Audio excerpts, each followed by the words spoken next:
So, welcome everybody. This is the Gauntlet Community Open Gaming Weekend. And so we have an opportunity to play with lots of new people. I've never played with any of you before, and that's exciting to me. And I get to meet so many new people. First off, why don't we just go around, give a brief introduction. You can feel free to give your pronouns, give somewhere on social media if you want to share that, pitch any projects you're working on if you want to share that. I'll go ahead and get started. My name is Sam. I use he, him pronouns. You can find me at AXXROY on Twitter or on most of the Gauntlet spaces. And I wrote this game, and I'm currently playtesting this game. This game is Révolution, and you guys get to enjoy it. So why don't we go David, and then Jim, and then Shannon. Sure. Well, it's good to see you all. My name is David, and I'm not on any particular social media platforms, but I did just recently join up on all the Gauntlet spaces, and I'm trying to be pretty active there, so you can probably find me around thereabouts. Great. Well, I'm Jim, he, him. Yeah, I'm mostly just kind of a game consumer. Though I did get to run a bunch of variants of For the Queen at Dreamation in February. That was a lot of fun. And I guess mostly these days I play PBTA games, so I'm not familiar with this particular engine for this game, but I'm looking forward to it. Hey everyone, my name is Shannon, she, her. I've actually just recently joined the Gauntlet within the last month, so this open gaming has been my first experiences. This is my third ever Gauntlet session, so looking forward to it. And like David, I've also recently joined some of the Gauntlet spaces, so I've joined up on Slack channel, and I've been getting to know people a bit there. So really looking forward to this, thanks. Awesome. Welcome to the Gauntlet. Thank you. Welcome everyone. So we're going to start off by doing our CATS. Stands for concept, aim, tone, and subject matter. And so the general concept for this game is that we all, including myself, this is a GM-less game, will be playing as ambitious, driven, powerful people living in Paris during the French Revolution. Magic is a thing, and we will work together to kind of define how that manifests and how we interact with it. It is not necessarily built into the playbooks explicitly, but if you have narrative reason to be able to use magic, then you can. That's kind of how this works. And so we're going to explore that and explore how our ambitions kind of get in the way of each other and what kind of relationships those lean into. The tone for this game is, it can be romantic, it can be dark. My typical tonal references are like Game of Thrones. There can be some moments of levity, things like that, but it never really goes gonzo. It never really goes crazy. So that's kind of what I would like to lean into. The goals that you guys are going to be heading towards is that there are two main economies in this game. So as you're playing through, you will be gathering cards from the tarot deck by using your weak moves. So the way that Dream Apart, Dream Askew, Belonging Outside Belonging differs from the standard PBTA model is that at any point you can activate a strong move if you have a card and you can play the card to activate the strong move, or a weak move which will let you draw a card from the deck. And so you're constantly using those weak moves to dig yourself into a hole, and then you spend the cards to do strong moves to dig you out of the situation you got yourself into, and it's this kind of repeating cycle. The other main economy that I've added to this game is called power.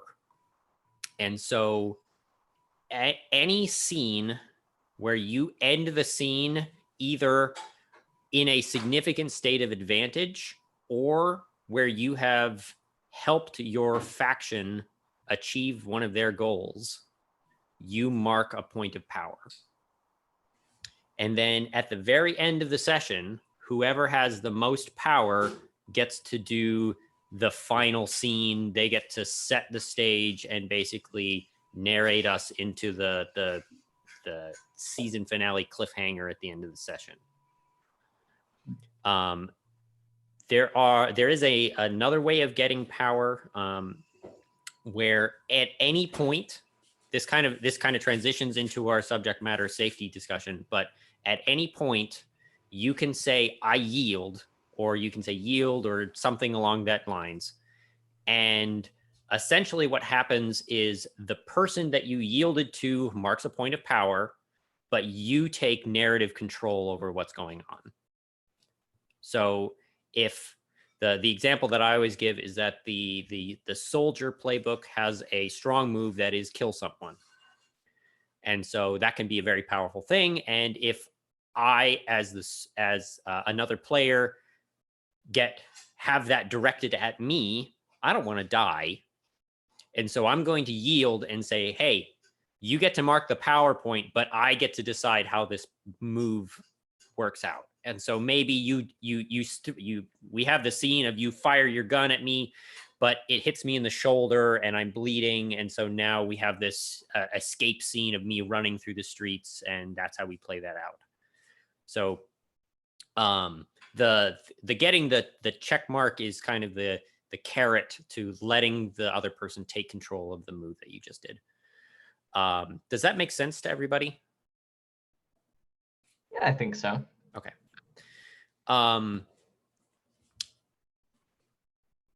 The one last thing is that if you yield, that immediately ends the scene.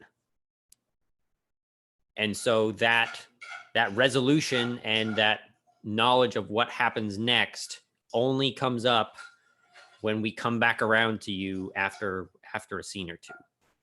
So that it gives you plenty of time to figure out how you're going to narrate that situation out. You don't have to immediately think about it in the moment.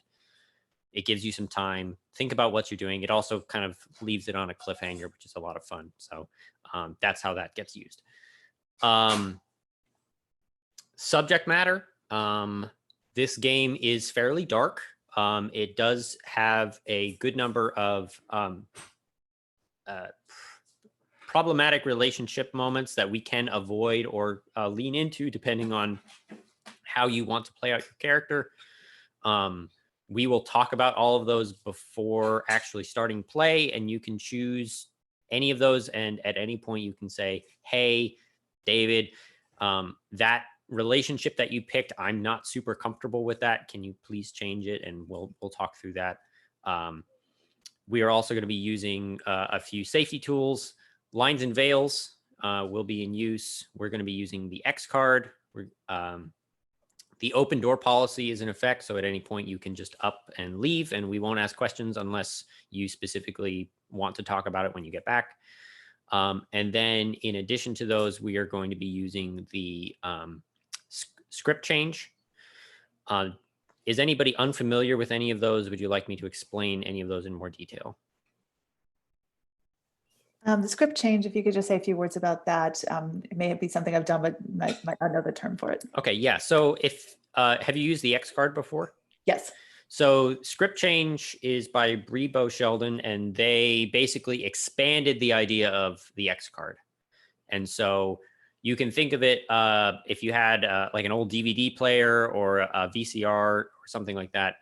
There's a bunch of buttons on the front, and at any point you could, when you're watching the movie, pause, stop, rewind, fast forward, or keep playing. And so at any point you can use any of those buttons to say, hey, let's pause for a second. I want to talk about what's going on and make sure that we're okay with this. I want to rewind a little bit and retcon what just happened because I'm not comfortable how it went. I want to fast forward through this scene. Your descriptions are a little too gory. Can we just fast forward and get on to what's next? At any point you can ask for those things and we will follow through on those. Stop, just to continue explaining what all they are. Stop is essentially the X card. It's a little harsher.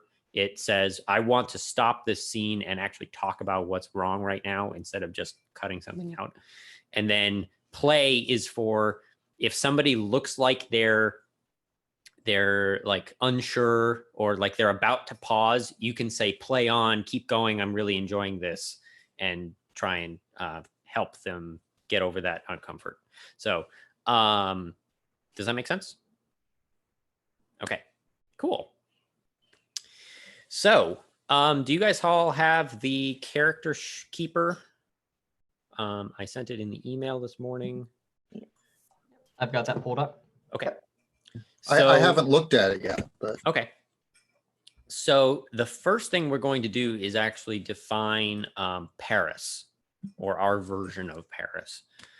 And then based on what we decide to do for our city will help us inform how we build our characters. And so the first thing that we are going to decide is what the year is. And so on the Paris sheet, it's the third tab, you can choose any of those 3 years and it will pop up. It'll pop up a little bit of a description below. So why don't we go through and each choose one and then read out the description underneath for the audience who's looking at the recording. Let's go with the same order: David, Jim, Shannon. Okay, so you would like me to go ahead and select the first one, 1788, and just read that aloud? Yeah, so if you select it, it'll fill in the thing underneath. Okay, got it. So I have, for the first possible selection, 1788, the calm before the storm. It says that civil unrest is bubbling on the streets of Paris. The workers are uneasy, food is growing scarce, and the royalty sees nothing of the trouble festering around them. Jim?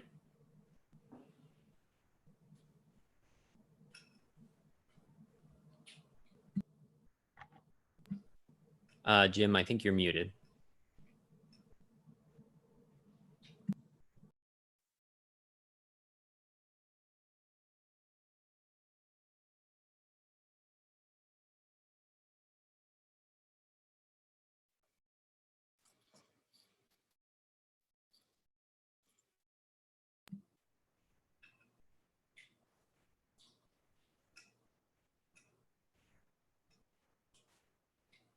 You are still muted, Jim.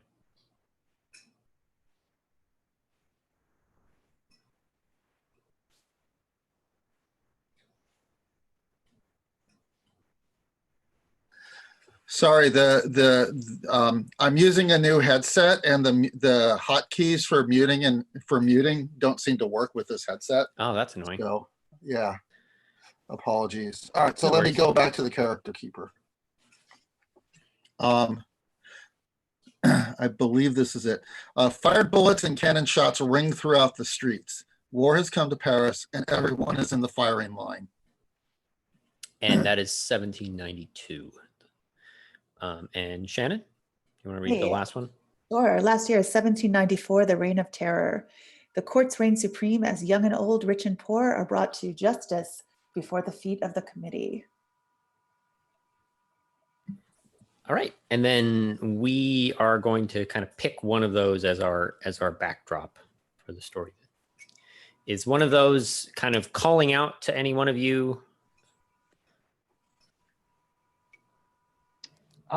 Personally, I'm a little more interested in maybe the latter two, where there's a little bit more obvious civil unrest. There's a little bit more violence in the streets, that kind of thing.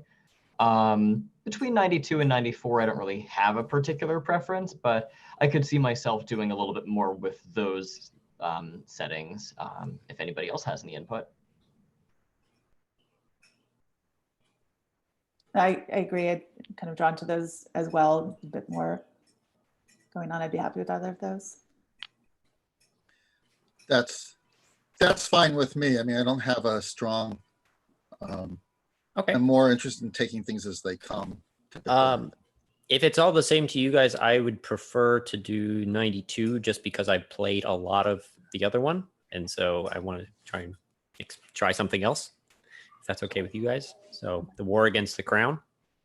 That's fine by me. I'm not the most academically learned about this period of history, so the difference between 92 and 94, I might not have the real subtle nuances there, but if you can help guide me through that, I'd appreciate it. Yeah, so you don't really need a whole lot. Essentially, 1794 was after the true war inside of Paris. And so during the Reign of Terror, most of the actual chaos and fighting had ended, but now there's this overarching committee of public affairs that is headed by Robespierre, who basically is hunting down anybody that they think could possibly be related to the crown, and that's the era of the guillotine and the mass killings.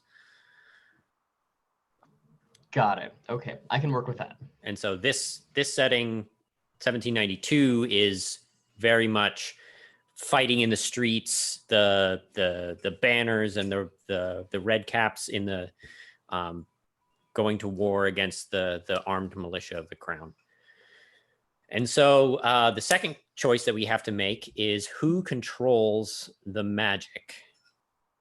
And so our options are the upper class, a cult, demons and jinn, the church, or no one. And so I'll start, and then we'll go through again, and then I'll read the last one. So I will start with the upper class, which is the upper class uses magic as a weapon. Their learned spells are used to force the proletariat back into line and solidify their power. Okay, I can go take it from there. Under a cult, it says, a cult of an ancient god performs rites and rituals in their hidden temples. Their servants spread the effects of magic out into the streets of Paris.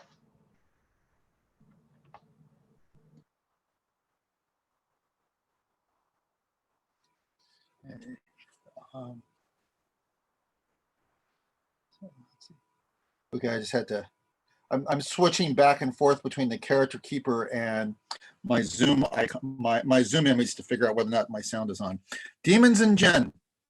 Demons and Jinn makes frequent trips to the streets of Paris. Those who successfully bind them to their will can ask for spells and wishes in return for their souls, or worse.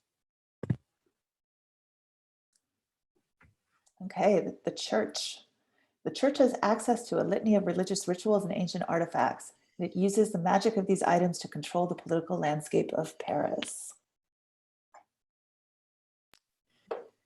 And the last one, no one can control the darkness that spreads through the catacombs. All we can do is lock our doors at night and pray that we are not dragged into the shadows.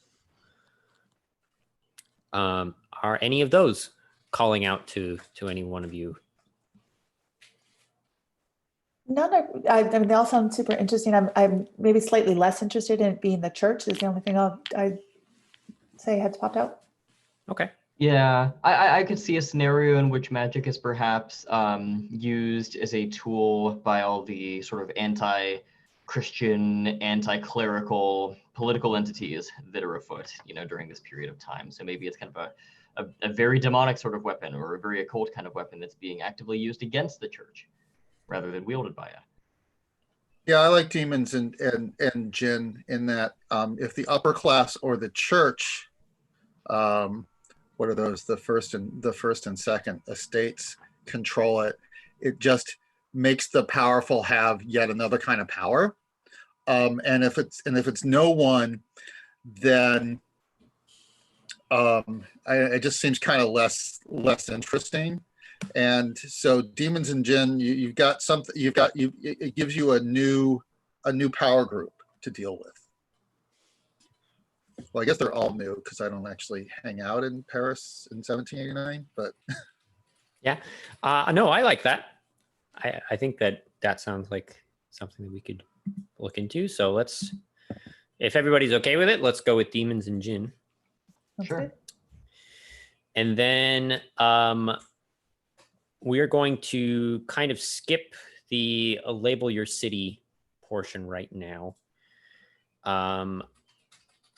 We are going to instead kind of fill this out as we need specific locations for the play. I found that it takes a long time and it doesn't really add very much to a one-shot scenario. It's much more useful when you have to remember where all the places are 4 or 5 sessions down the road. So instead, we are going to jump right into our instigating event. And so the first thing that we do is we do a tarot reading. And so let me share my screen. It's gonna let me do this. Share screen. Sam, did you want to finish up your discussion on safety mechanism? I mean, you're just assuming we know what lines and veils are. Did you want to ask my us apologies. what they Thank you for reminding me. We never actually went through and chose lines and veils. So we will stop here. And on the 5th tab of the character keeper are the lines and veil checklists. Please feel free to go through there, add any new ones that you want to. And then when you are done with that, please put an okay in the chat, and then we will move forward. Thank you, Jim, for reminding me.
Okay. That looks like everybody has finished up with the lines and veils. So to reiterate, we have a line on sexual assault. We have veils on harm to children, racism, homophobia, and sexism. And we have an ask first on torture. All right. Thank you for that. And now we will move forward to the tarot reading. So again, let me share my screen. Get this up. Here we go. So this is a bit of a modified tarot reading. And the idea is that we are going to figure out what the instigating event is for our scenario. So something major has just happened just before we started play, and we are going to work together to figure out what that is. And so we're each going to walk through and draw cards. And as we draw those cards, we can lay them out nominally in this shape using the playingcards.io, but the shape is not super critical. And then you answer the questions that go along with your situation. Don't worry about trying to be correct with the cards. There is no correct. Please just look at the imagery of the card, think about how it relates to the other cards. One way that a lot of people like using is think about what is going to happen next in the scene of the card, or what has just happened in the scene of the card. Anything like that is a perfectly valid way to interpret what you drew and how to answer the question. So does somebody want to go first? And also, does everybody have access to the playingcards.io? So how do we draw the cards? I'm not familiar with this. So you can click on the deck and drag it, and then it'll leave it face down. And then if you click on it again, it'll draw face up. Does that make sense? Maybe. Let's see. Let me find. And I've just so I hit enter. It helps now that I'm actually looking at it. Yeah, so you can draw cards from the deck onto the table, or you can draw cards from the deck into your hand, which is the white space at the bottom. And then if you click on a card, it flips it over.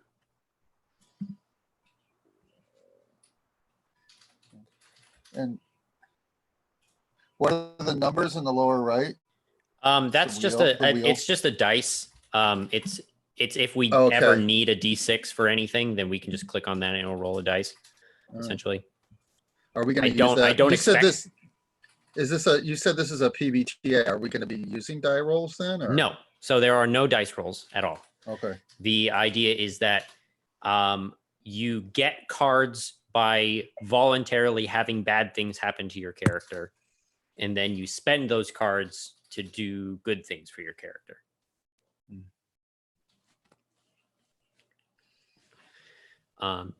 So I guess I'll go first, just to kind of get this moving.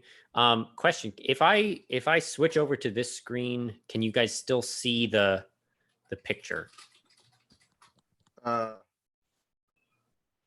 Switch over to what screen? So can you guys still see the tarot questions on the screen? Yes. Yes. Okay, good. All right, so I'll draw the first one, which is the 7 of Wands. And the question is, who is involved in the event? Who has the most to gain or lose? Write down their name. So this card looks like a farmer, honestly. It looks like a peasant, somebody who's been working and is either like putting up a fence made of these posts or something like that. So I think that there's a peasant worker who's been seriously affected by whatever this event was. So I'm going to write down his name in the Paris worksheet. Let's give him a name. Do you have a list of names somewhere? Yeah. So if you go to the PCs tab and you click on where it says character pronouns, each playbook has its own list of possible names that you're allowed to pick from. You can pick your own name if you want, but they're there as suggestions. Oh. So let's pick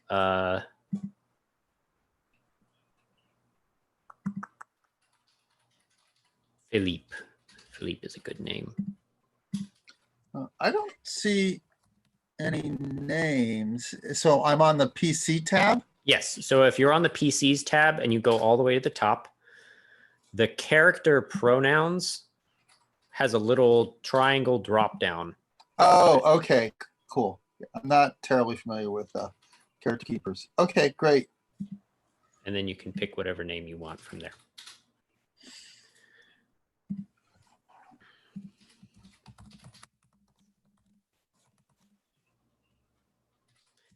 Who wants to go next? So we've established what the situation is, and the next thing is to put down the problem. Right. What crosses you?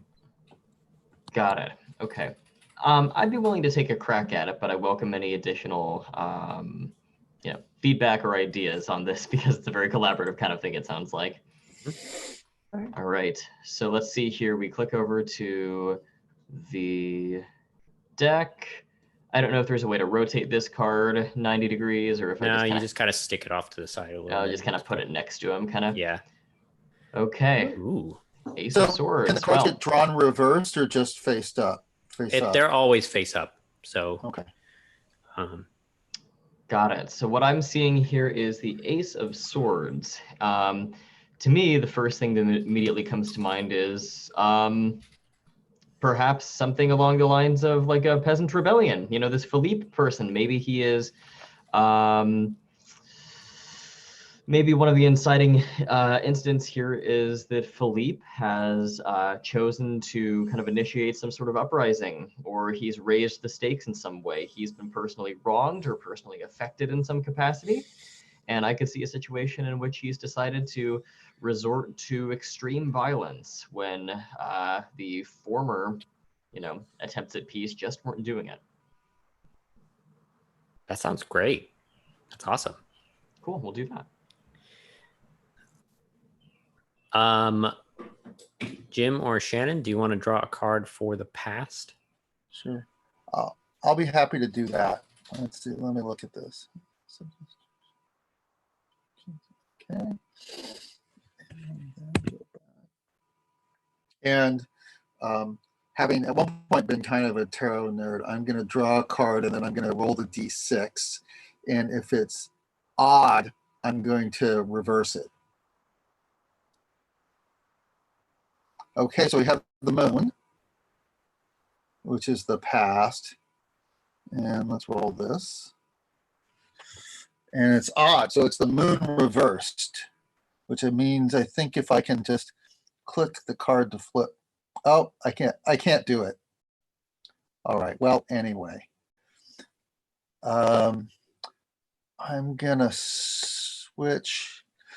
I'm on a little screen, so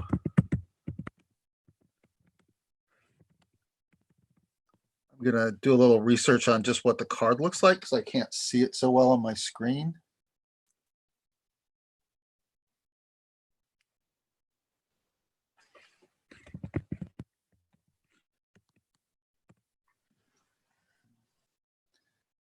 There we go.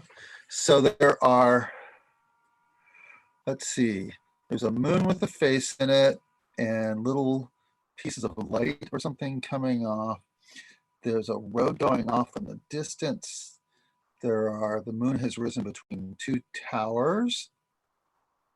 There's a dog on either side, or a wolf. Maybe one is a fox and a wolf on either side of the road, barking at the moon, and there is a scorpion coming out of the water. Okay.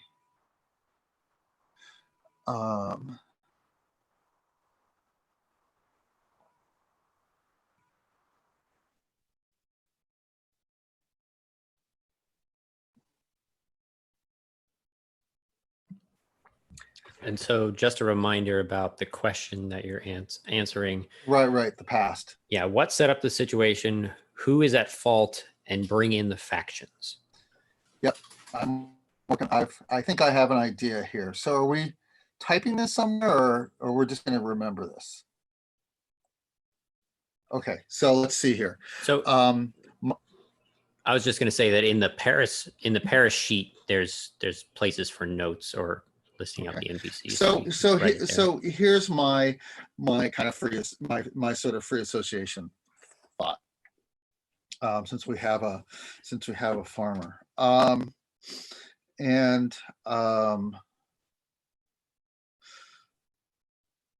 Okay, and this is, so we're 1792, right? So what happened is that in during the we haven't picked a time of year yet. So I'm going to do the past. So anyway, so this is more like during the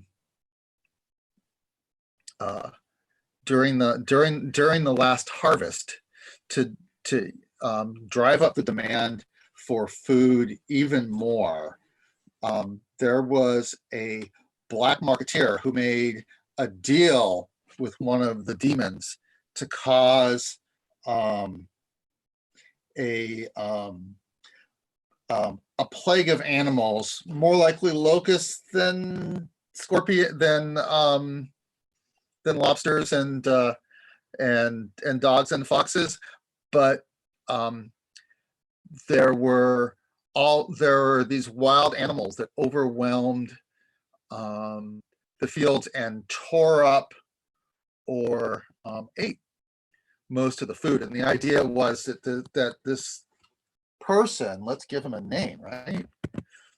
Let's give him a name. And let's say he was a former speaker. So Arnaud, A-R-N-O-U-X.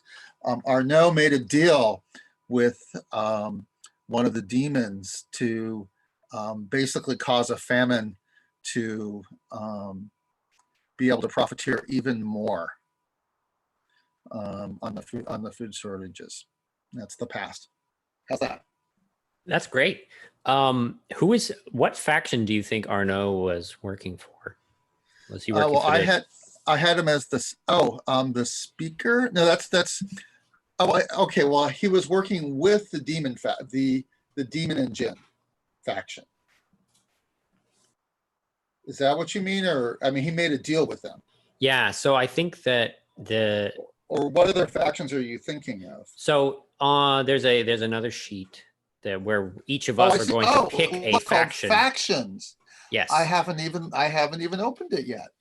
So the factions that are kind of designed into the game are the Crown, the Trodden, which are the peasants, the beggars, the farmers, the Rebellion, the Sword, and the Secret Society. And so this sounds very much like he's a secret society, like I'm thinking, undercover. Yeah, I won't attempt the French, but yes, the society. So Arnaud. So should I write Arnaud under player or? You can put it under. Let's put it under NPCs for now, and then eventually, if somebody wants to play either Philippe or Arnaud, then we can talk about that.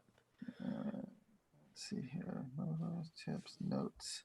I don't see an NPC, or is that a different tab? It's on the Paris tab. Oh, okay. All right, I see it. Got it. Yeah, that sounds great. Shannon, do you want to draw us a card for the conscious decisions? Sure. What did people decide to do? Why did they decide to do it? And design a conflict of interest. Okay. So that is, excuse my bad eyesight, is that a 9 of Pentacles? No, what is that? That is the 8 of Cups. 8 of Cups. See, that's how good my eyes are. So 8 of Cups. I'm going to enlarge that a little bit. So,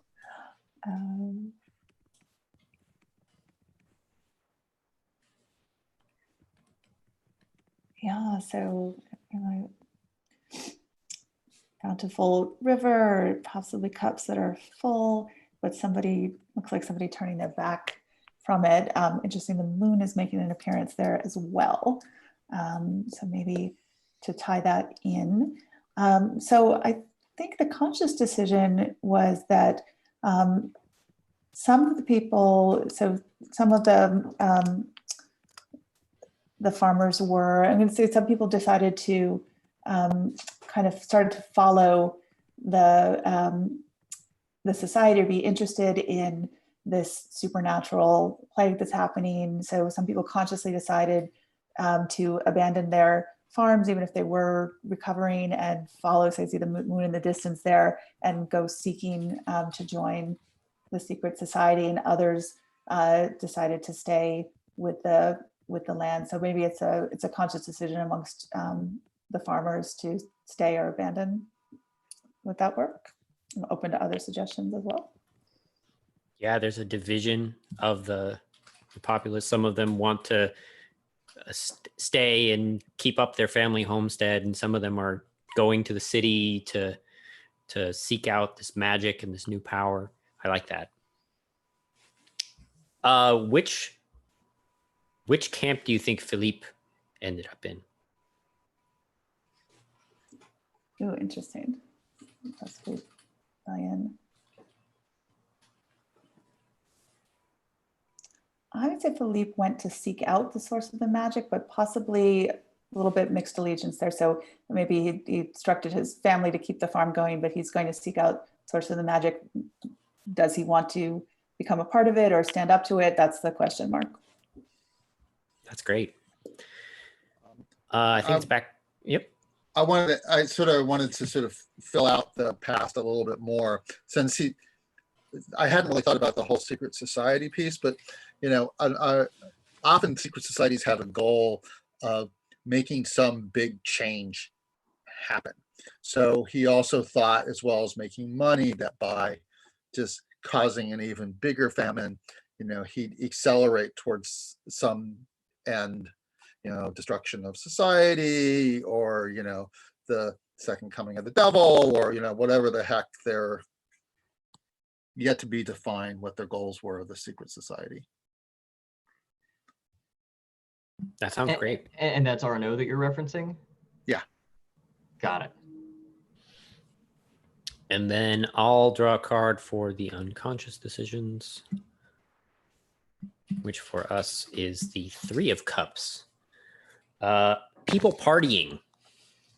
We've got 3 women who are, looks like, dancing in a field.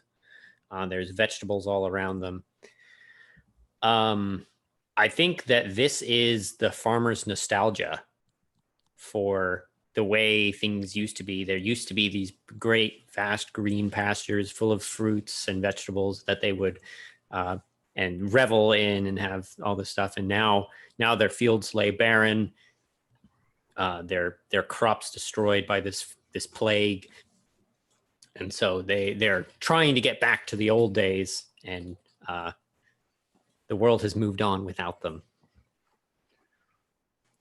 What were people forced to do? What did people do instinctually? Set up a moral dilemma. Yeah, so I think the farmers are resorting to this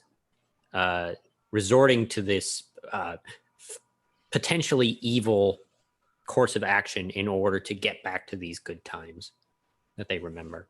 Interesting. And then one more. Does somebody want to draw the last one? Doesn't really matter who, but I think David is next if you want to. I can take it, sure. Okay. Let's see here. And this is the one over on the far right-hand side. And there you go. The Hanged Man. All that's right. appropriate, isn't it? Yeah, we have the Hanged Man for the future. How about that for a portent? Yeah, so how did the situation resolve? Who's got the momentum? And maybe give someone the first scene. So, I mean, just looking at the plain and explicit visual metaphor that's happening here, it seems like there might be a hanging to be had, maybe a lynching or some other kind of execution. So maybe the situation resolved with the, perhaps with the death of a pivotal figure, someone who was maybe the last peg that was holding the whole, I'm mixing metaphors here, but the whole house of cards up. This is where the bottom falls out. We have the one last peacekeeper who has been, slaughtered at the sword or by the, musket or what have you. And now we're just about to descend into some kind of anarchy. And so we're trying to figure out what side we stand on, and who is going to be the victor here, like that kind of thing, maybe. Yeah, I like that. I also like the scene. If we're going to set up the first scene, I like the scene of Philippe is about to get hanged. Like this, that is the first scene. He's about and so, to. maybe we're all there. Maybe some of us are there, but I do like that tension being the first scene. If we want to go with that, I'm all about that. Yep. Okay. So that is all the setup stuff. And now we have some direction for building our characters. Can someone remind me of, I don't know where my mind was, but of the problem, the card that crosses? What was that set up to be? That was the Ace of Swords, which was that Philippe was leading some kind of rebellion or revolution because he was, his farm had been closed down or something like that. And so Okay, I kind of just wrapped that up with Philippe. Okay, great, Yeah. I got it. So everything's supposed to be interwoven and connected, and we did a good job of that. So that was awesome. All right. So I'm gonna stop sharing my screen. There we go. So we are we're about 10 minutes from the top of the hour. So I think what we're going to do is decide on characters, decide on what playbooks everybody wants, and then we're going to take a quick break and come back and fill those out, give you guys some time to think about what you want to do with your characters, and then we'll move into playing from there. So the way that this works is that everybody gets one PC playbook and one faction playbook. And so, for example, I could pick to be the chemist who is associated with the saber or the sword faction. And so I get both of those pieces. Unlike a traditional belonging outside belonging game where we're constantly trading those faction or setting pieces back and forth, you keep that faction the whole game. Huh. And that is the faction listed under the player name somewhere? So there's again right underneath. So I'm going to do the chemist again. Underneath the chemist, you can pick the faction right there, and it'll actually fill out some of your moves and things like that. Okay. So that. Oh, I see. I see.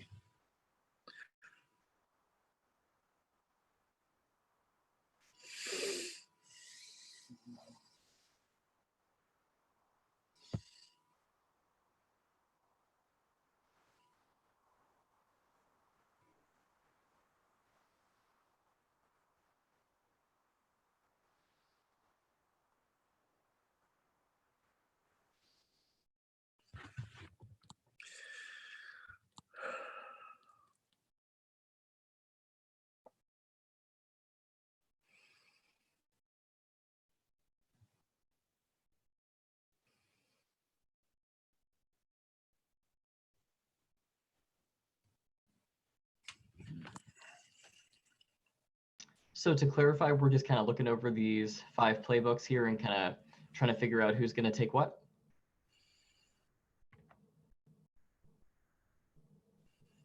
That was my understanding. Okay. Just kind of looking at different things here.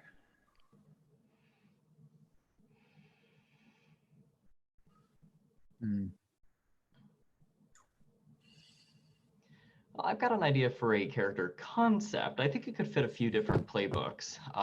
So I'm not really sold on any one particular playbook, but I'd be willing to run that past folks if it kind of helps give people some ideas to play off of or develop your own thoughts. Sure, I think that'd be great, David.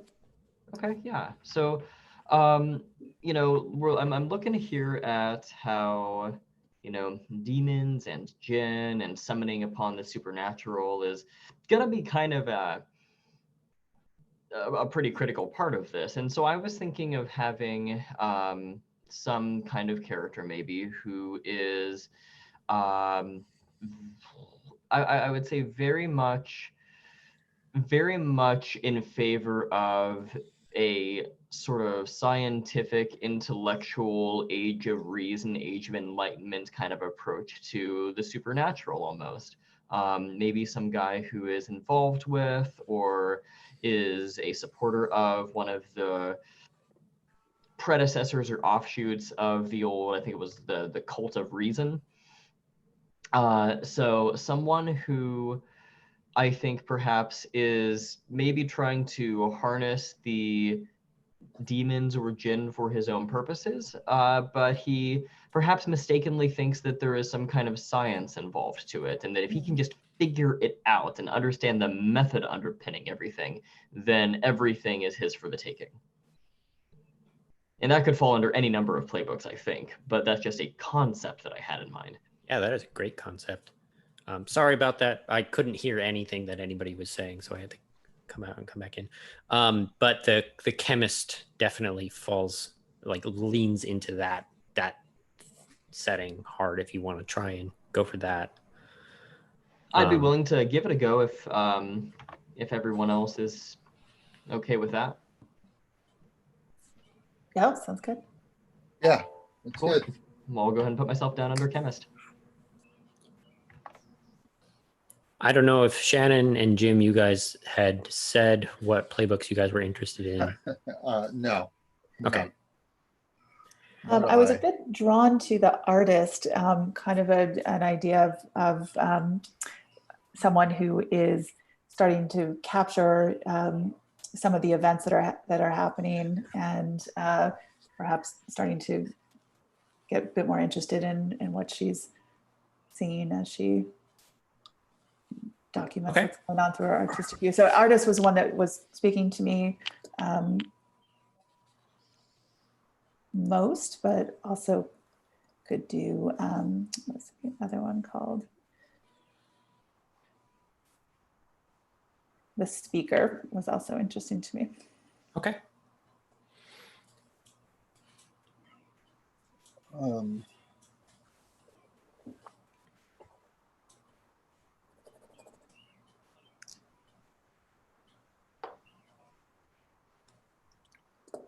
Huh.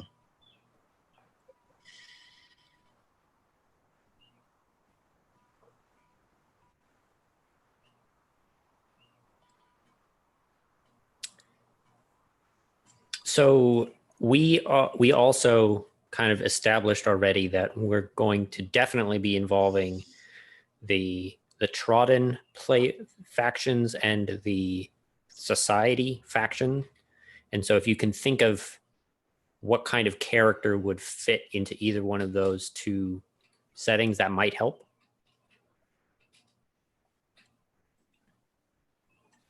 Okay.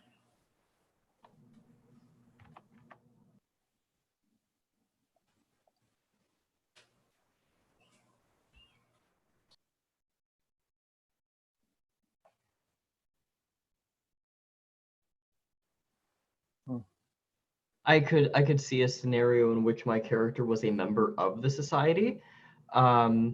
However, whereas most members of the society are doing this out of an interest in, empowering the lower class and empowering the farmers and, creating some kind of great, revolutionary revision to society. I think that he might be in this really out of personal gain, not necessarily a bad guy, but yeah, he's kind of a bad guy. So maybe something along those lines where he's a member of the society, but isn't necessarily working in the best interest of its own members. That's cool. And also see if somebody is coming at it from the scientific point of view, that it's almost like you're maybe not would you say you're a full believer in what the society is saying? Do you have some skepticism still around it? I see a little bit of a kind of, I'm going to use you to advance my knowledge angle, perhaps.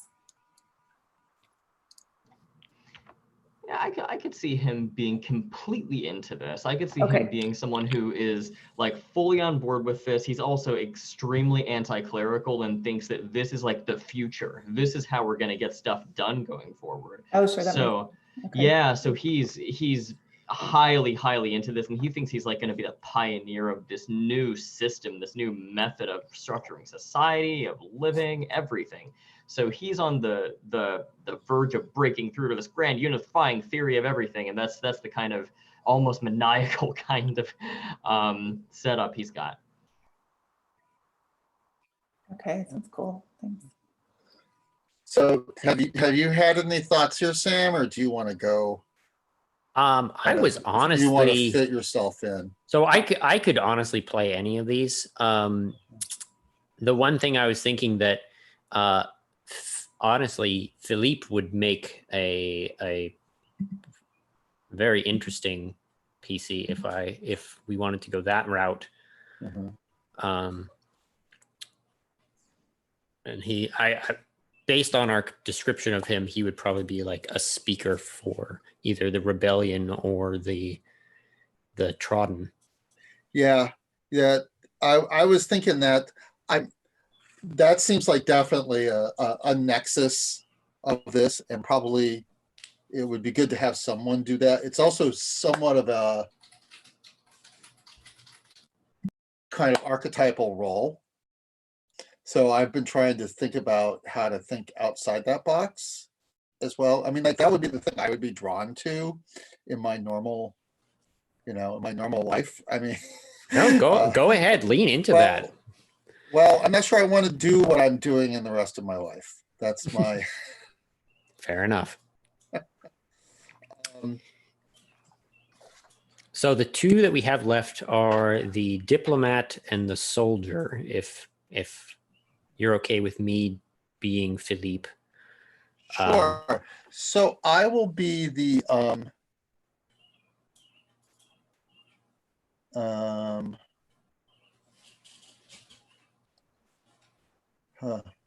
well, what the heck? It's just a one shot. So I'm gonna be the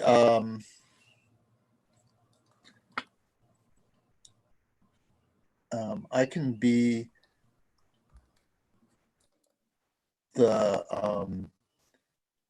soldier. So is Philippe gonna be with the rebellion or the trodden?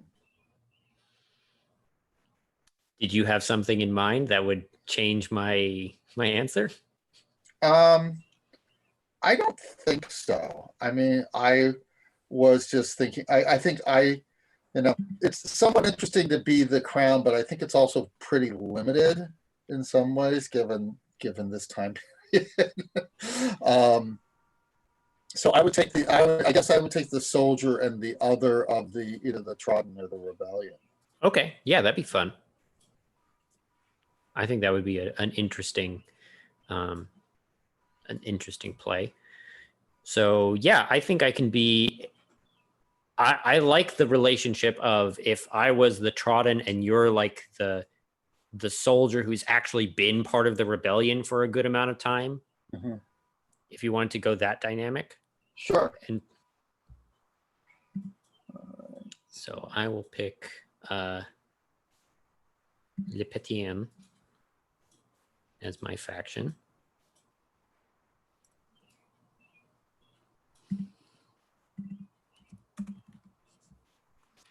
And then it is 1 after the hour, so this is just a decent spot for us to take our first break.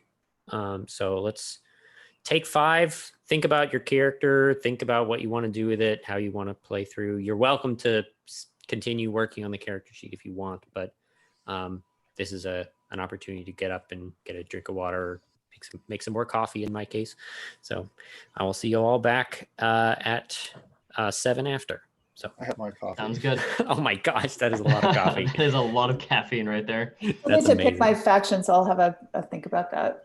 Okay, yeah, perfect. When we come back, could we do just a quick summary of like who our characters are and what the setup is, just so I have it all straight in my head? Yeah, so one of the things that we are going to do is ask each other questions back and forth as part of building the character. So right before we ask the questions, we will go through our characters, explain who we are, and then down in rows 37-ish, there's a choose a question to ask to your right, choose a question to ask for your left. Okay, sort of like Bond's questions. Yeah, and so that's where we'll do that. Is that okay, David? Sounds good. Okay. Great. And You what all was right? what was your targeted time, Sam, for us to reconvene? Now 8 after. Okay. 5-minute break. All right, see you guys then.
Hello. I'm back. Hello.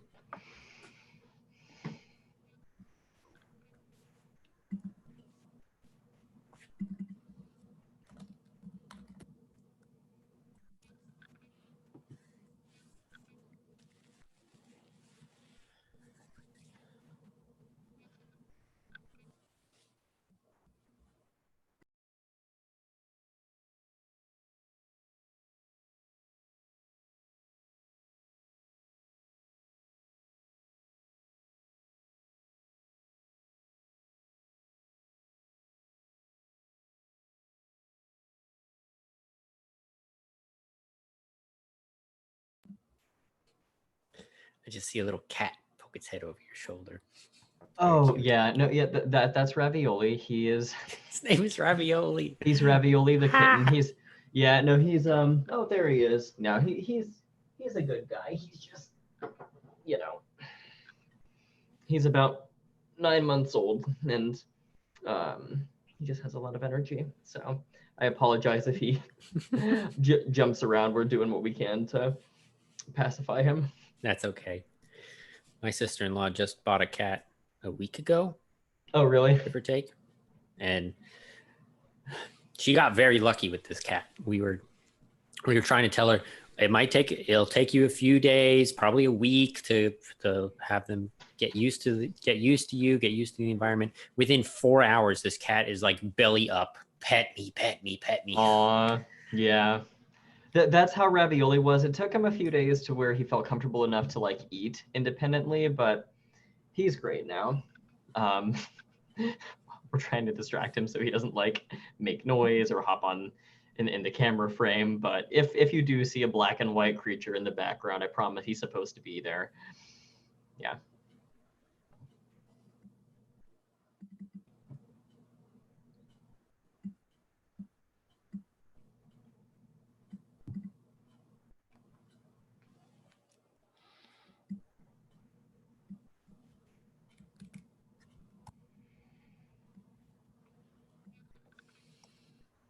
Sorry about that. I was running a little late. No worries. We just got to Yeah, I'm talk just gonna about grab David's it. cat. Yeah.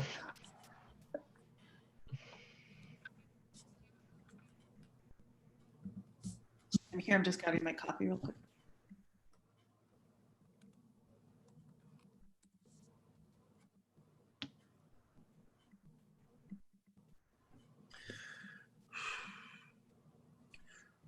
Well, I I chose spent this- most of that time figuring out how to pronounce my character's name. I can relate to that. I took Spanish in high school. Don't know how to pronounce anything in French. Yeah, Spanish I would be much better at. It seems a, e, I, o, u. Yeah.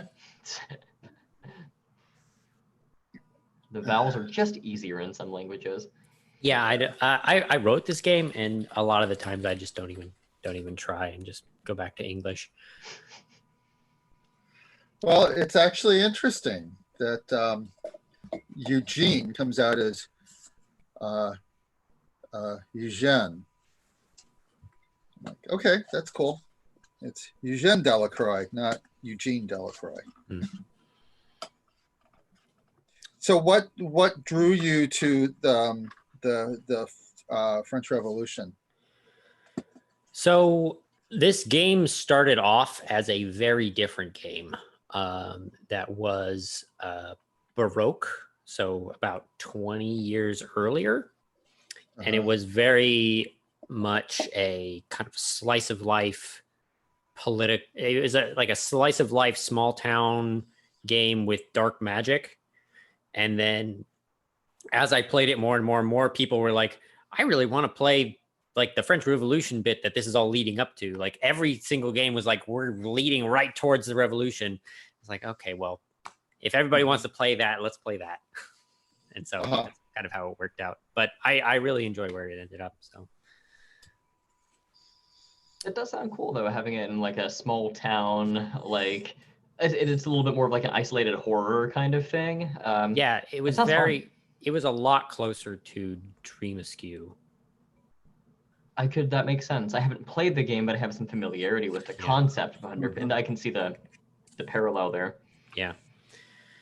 So, just really quick, let's go down the sheet and I'll explain any of the major things.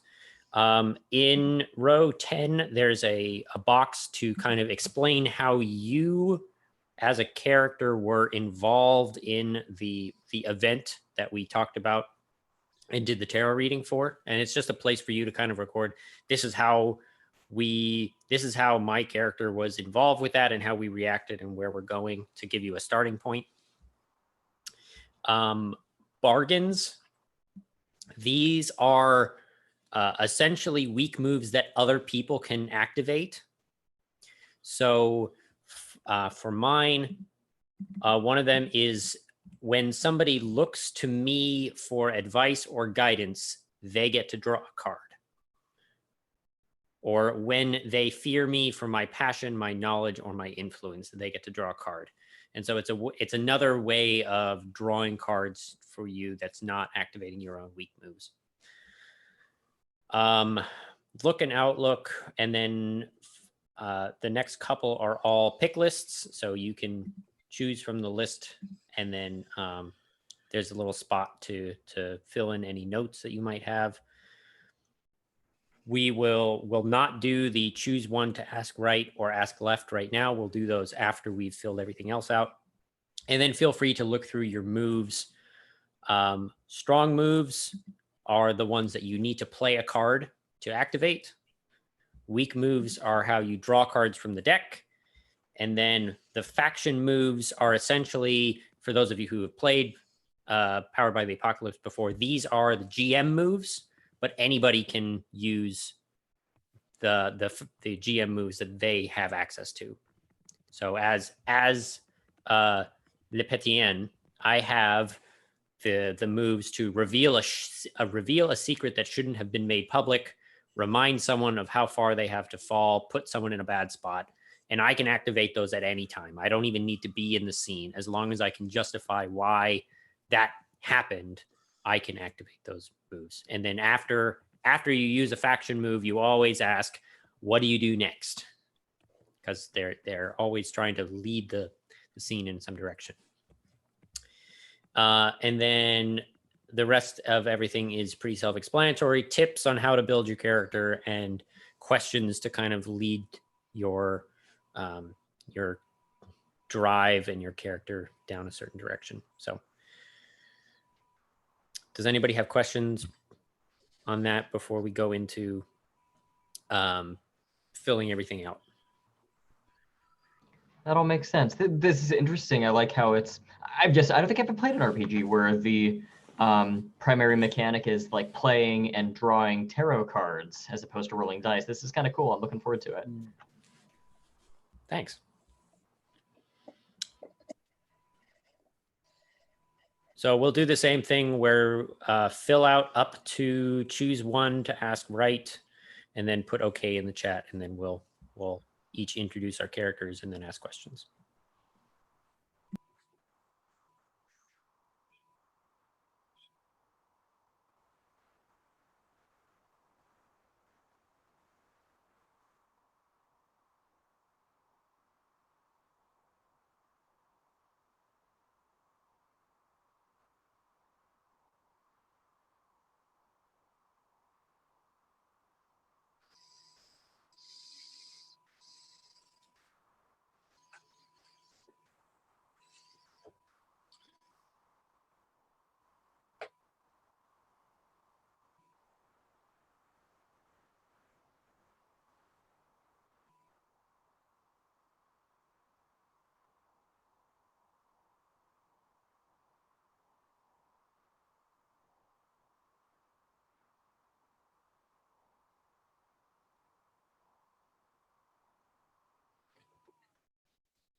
Jim, if you want to pick the faction from row 7, just to have it fill out the rest of the sheet.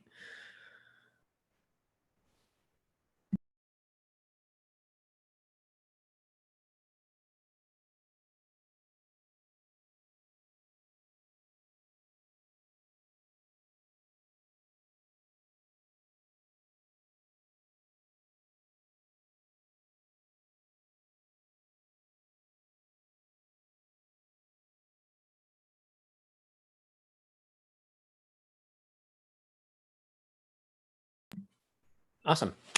So it looks like everybody's ready. So why don't we go left to right across the character keeper? So Shannon, David, me, and then Jim. And just introduce. So let's introduce ourselves first. You can introduce as much or as little of the actual information as you want. And just kind of give us an idea of who your character is and how they're involved with what's going on.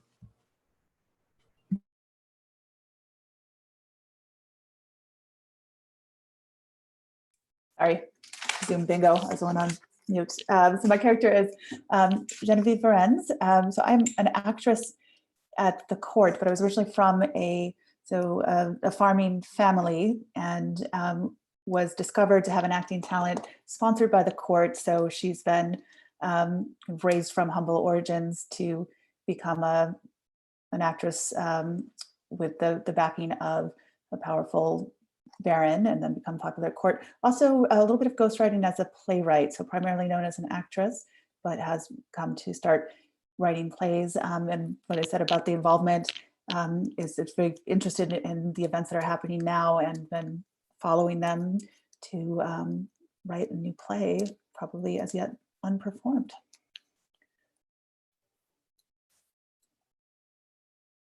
Cool. I am pleased to introduce you all to my character. Emmanuel Pellier is his name.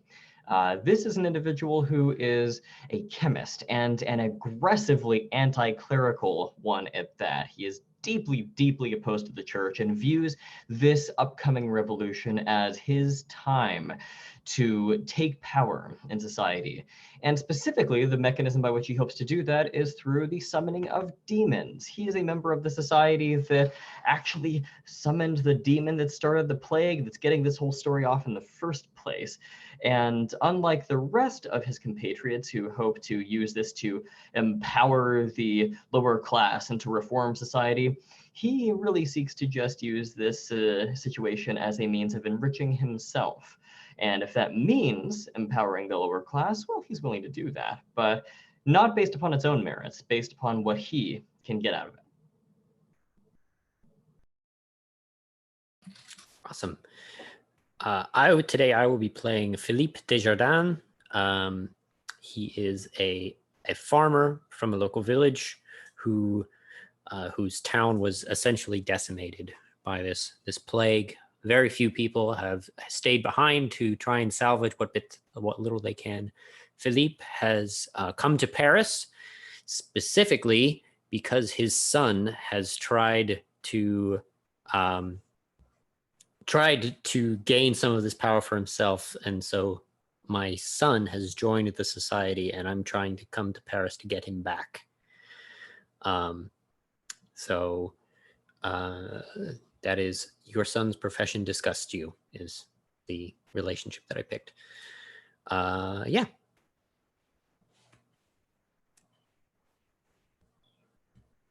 And Jim, you are muted.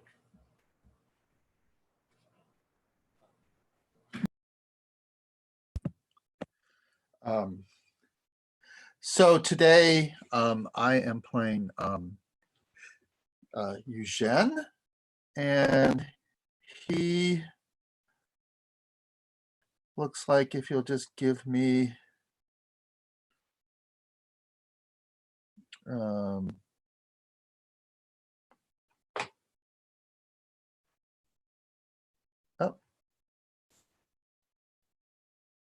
a second. He looks like that. Can you see? can you see my screen being shared? Okay. I couldn't, the URL wouldn't turn into a picture in the character keeper. So he was obviously a soldier for the, in the king's army, and got disgusted by that and realized that he was actually one of the people. And let's stop the sharing here. Was one of the people, and he took a big role in trying to protect the crops from the animals, which seemed like for the longest time a plot of the king to put pressure on the citizens of Paris. But when he saw that the animals that he could hack up with his many killing skills would just come back again, it was just an extremely intense, horrific PTSD making experience for him. He doesn't really know what to make of it, and his best friend Samuel is also his barber.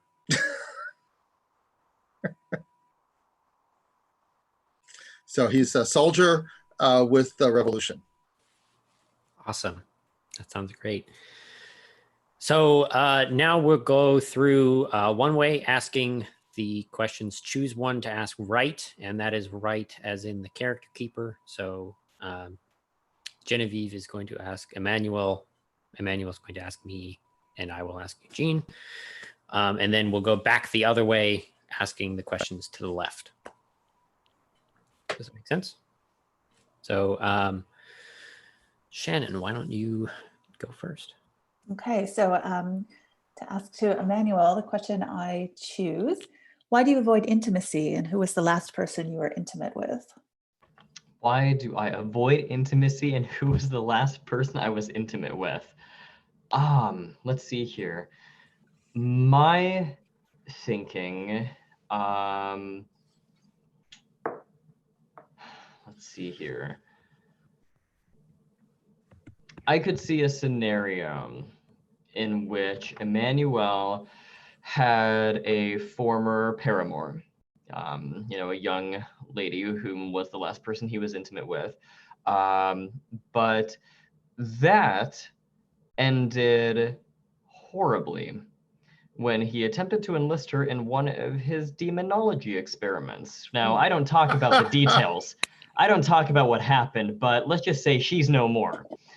And I have been really opposed to getting too close to people ever since that happened. It's kind of a sore spot. Cool. Let's see here.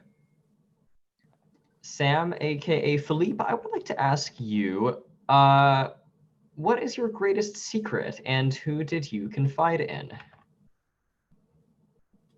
What is Philippe's greatest secret? I think that at some point in the past, Philippe was jealous.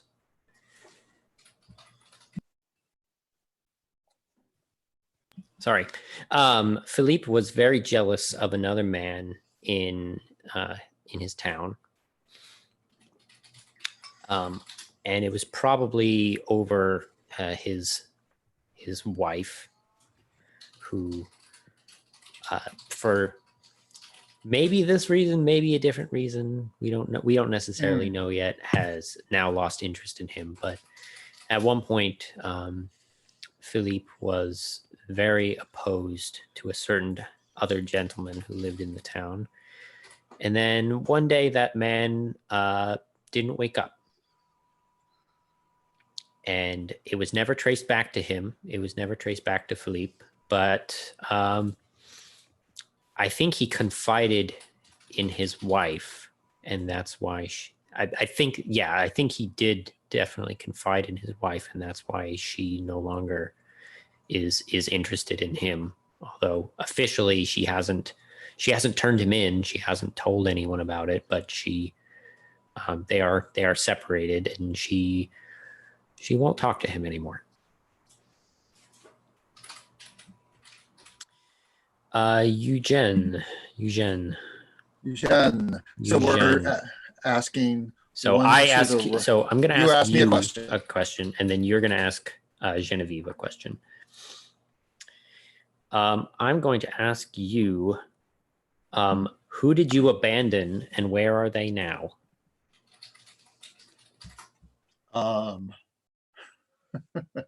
Great. Well, one of my relationships is actually okay.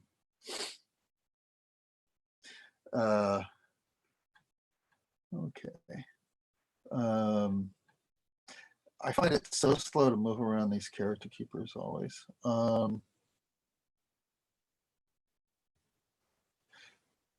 Is the priest from my from where I came from, Toulouse. That's his name. And I long for. He is someone who was very hard on me when I woke up to the truth of the bankruptcy of the monarchy, and he told me, and he threatened me with damnation when I rebelled against the king. He told me it was the sin of Satan, of Lucifer. So I abandoned him, and he is still back at his vicarage or whatever. And I guess sort of one of my key motivations is I actually loved the church. I was a choir boy. And I long for that feeling of certainty and being part of something bigger than myself. But I can't find it in. I couldn't stand propping up the monarch anymore. So now I'm looking for that in the Revolution.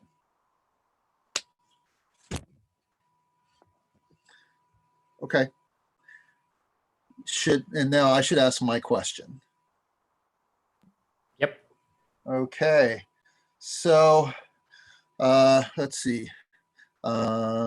Genevieve, what do you long for, and who took it from you? I'm going to say Genevieve longs for basically just to have the option of kind of leaving the society that she's been brought into, going back home, settling down, having a family, having a domestic life. And the Baroness, who's her patroness, has basically taken that, even just the option of that life from her. It's like, you're performing for me, and that's it.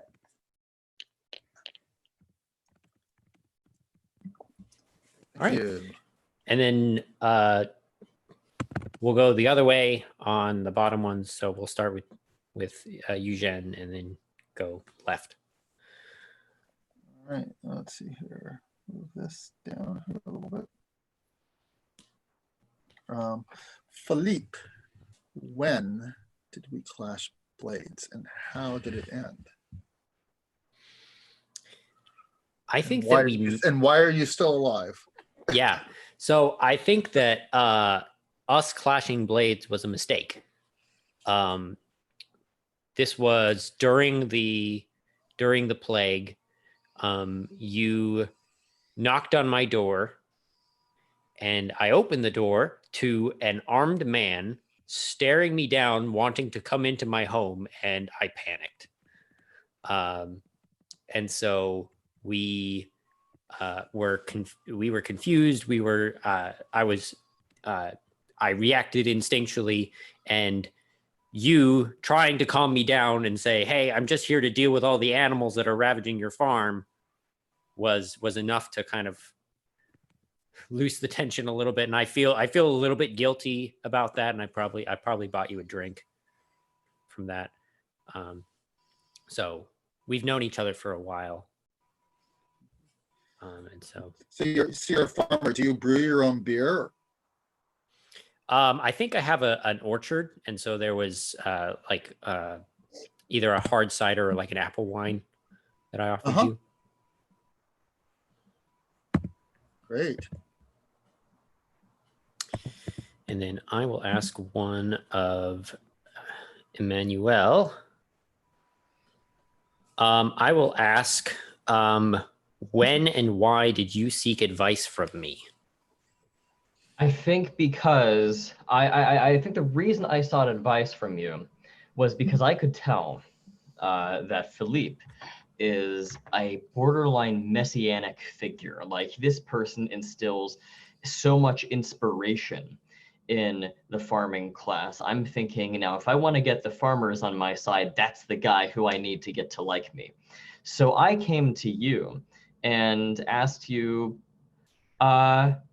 what do you think we should do? What do you think that society should look like? What do you think that our economic system should look like? How should we represent ourselves? I am so fond of your political aspirations, like, absolutely. And that's kind of the line of questioning that I had for you when I wanted advice.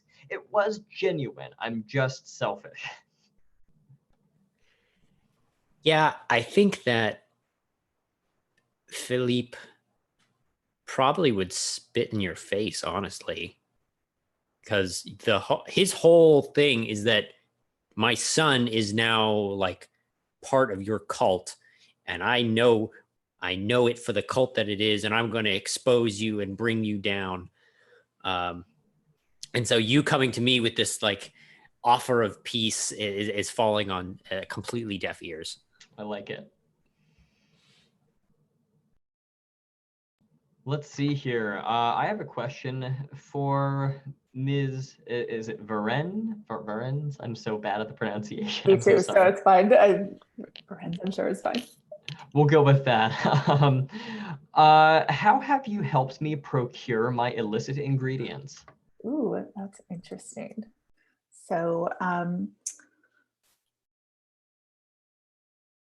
think that as an actress in the court, sometimes I'm performing for some foreign dignitaries, and some of the things that you're looking for you can't find in France. Some of what you need is coming from very far afield. So I'm quite sure how, if you would actually attend something that I'm performing, or if you became just your network is enough, to ask. But basically through my connections with, let's say, dignitaries from who regularly visit the South Seas in particular, I'm able to get some ingredients for you that you can't get here.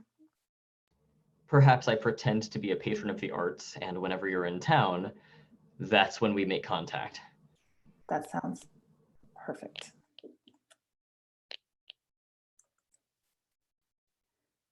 Cool. So then I have a question for Eugène. Let's see.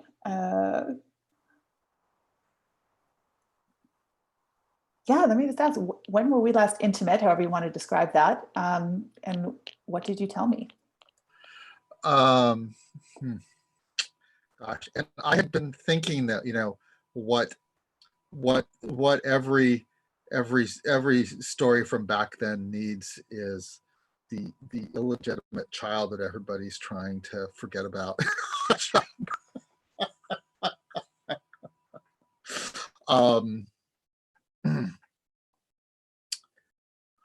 Someone crossed out a whole bunch of stuff. That's interesting. Sorry, that's just me fiddling with the character keeper. Okay.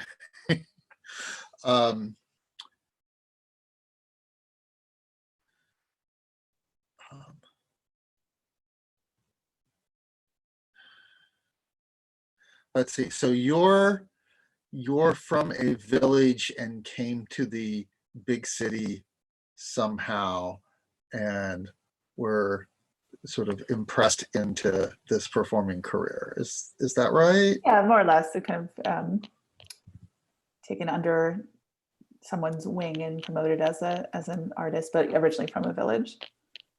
Uh-huh. Okay.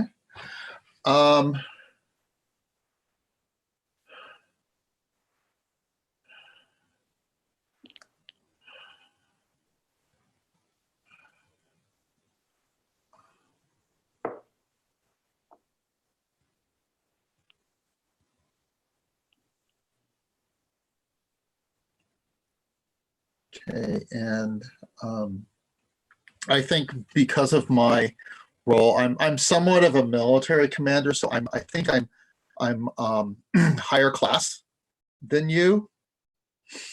So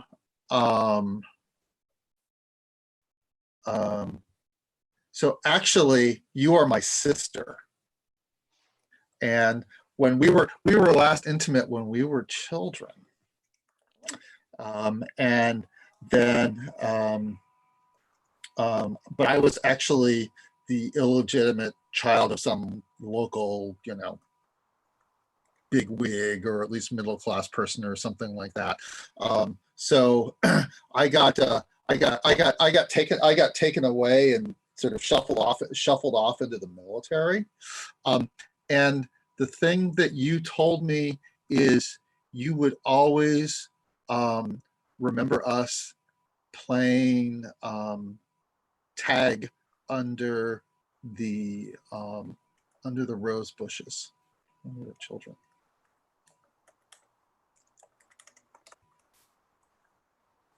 Okay.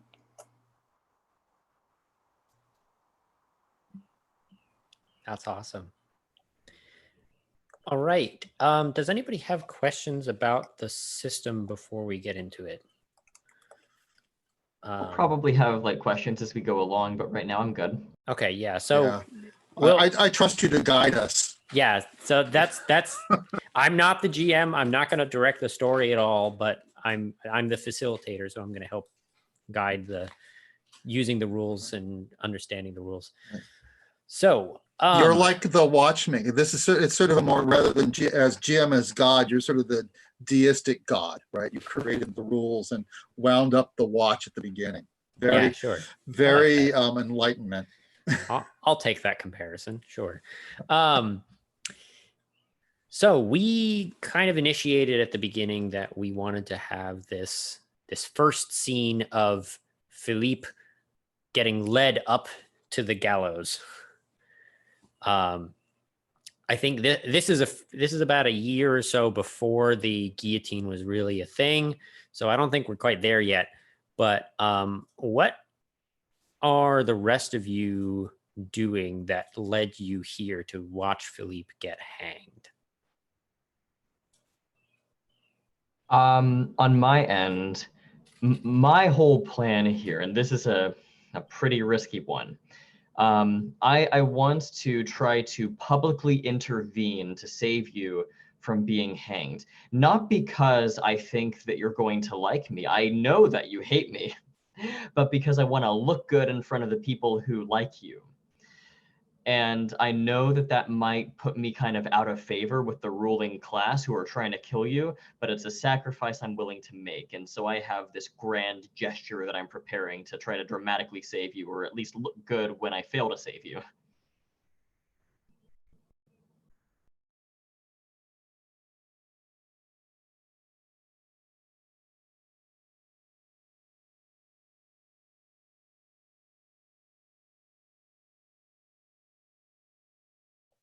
I would say that Genevieve is here, perhaps not entirely of her own will.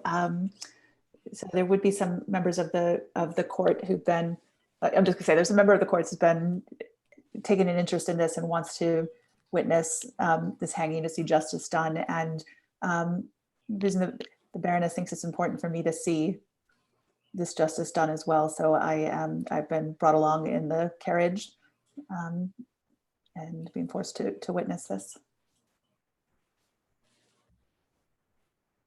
Okay, I'm going to go for it. I'm actually undercover, and I know someone who is with the Revolution, but stayed in the guard, the King's Guard, and it is my job to make contact with him, and he is going to set it up so a group of me and 4 others can rush in, grab Philippe, and rescue him and take him away. Love it. I love that. That's amazing. So I might as well get started by as I'm getting dragged up to the gallows. I'm probably struggling at this point, trying to get away from the 2 guards who have got me in their grip and are like almost dragging me up the stairs.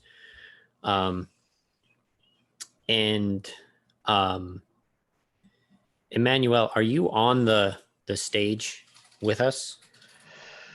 I can't think of a reason why I would be invited onto the stage. I think I'm gonna wait until you're there, and then I will dramatically run up, waving my arms like, "Stop this ceremony of foolishness," and all that kind of stuff. Yeah, what do you think is the timing between that and Eugene's rescue plan? Right. And I don't know that we're coordinated or even know each other.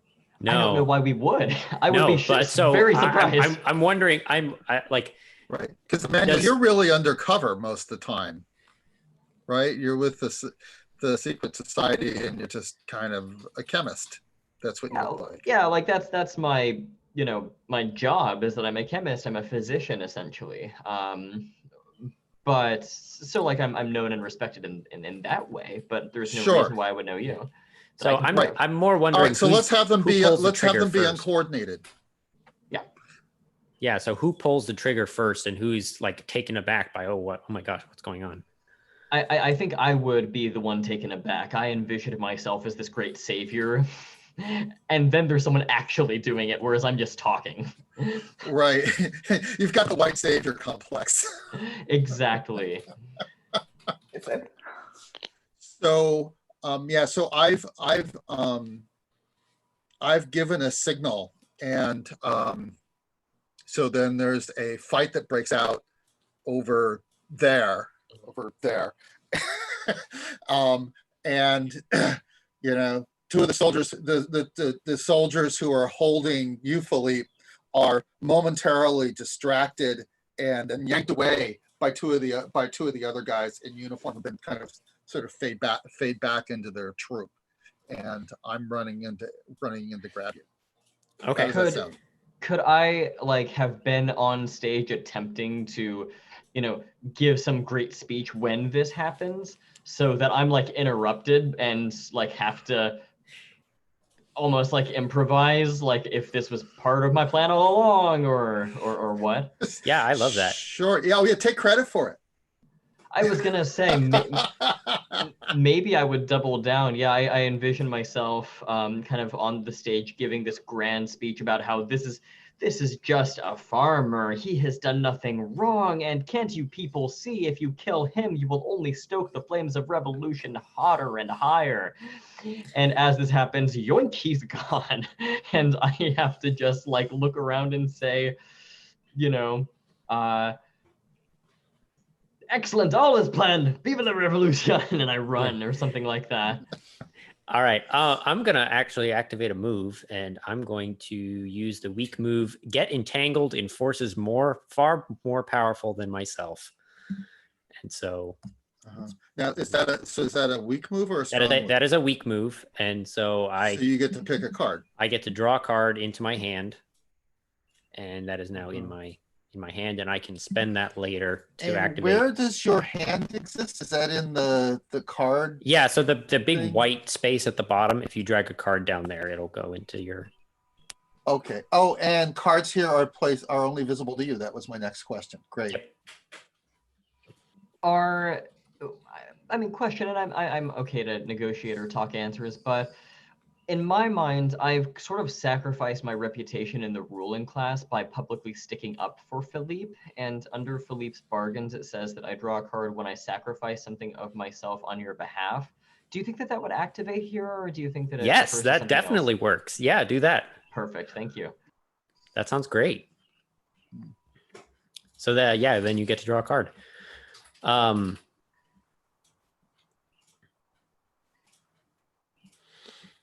All right, got it. So Oh, okay. I I want to like do something where I think the escape route of the guards who are bringing me with them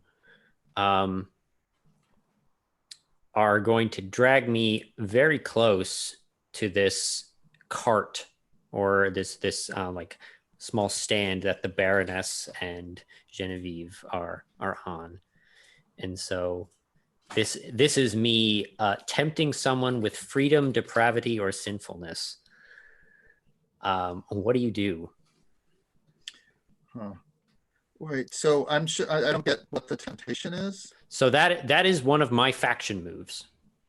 Okay. So the faction, so the temptation, I think you can describe how you are tempted by this, but I think it's either the like this person is getting rescued from the situation they're in. What if I could do that? Or it could be a more emotional thing of like being tempted by me specifically, whichever one works best for Genevieve. And do you spend a card to activate a faction move, or do you No, just do so that? the faction moves are you don't have to spend a card, but you don't get a card either, and they're always in the PBTA version soft moves. So they Okay. always allow the other person to react. They're just prompts for someone to do something. Uh-huh. Okay. I would say I'm just kind of going to go for it in the moment, because having seen this amazing display between, Emmanuel, they probably would recognize Emmanuel as my sometimes patron. Eugene, something familiar there, but then just this moment of complete freedom. I think in that moment, let's go for it. Just kind of jump on with you and make an enemy, which is one of my weak moves. I had been thinking the person I'm with is not my direct patron, but someone that she sent me along with, but make an enemy of the person who's brought me out to witness this. So if that works for everybody, that was my thought. Yeah, no, that's great. In the moment. Great. Sounds good. So that's a weak move, and I draw a card. Hey. Yep, and you get to draw a card and bring it down into your hand. So, so can any of us call these faction moves whenever? So yeah, you can call any of your own faction moves whenever you want. Uh-huh.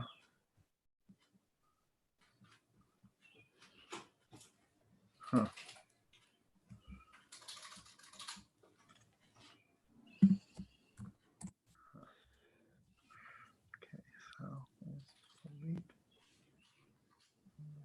So to clarify, Philippe's current status is he's been whisked away, and where are you right now? I think we're still in the middle of like getting dragged through the crowd. Right. Got it. Right. So he's got basically a couple people, like the crowd is milling, right? And then there's a couple people who are moving with great purpose through that milling kind of sea of people.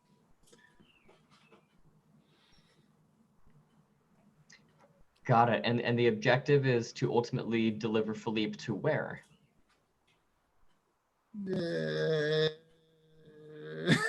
I think this is like trying to recruit him into the rebellion. So you're thinking that he's like he's influential but somewhat independent at this time. Correct. So this is we've seen this powerful figure, and both of you were trying to like gain some amount of leverage over him, but Eugene pulled the trigger first. And so now, Emmanuel, are you going to try and intercede in this in any way?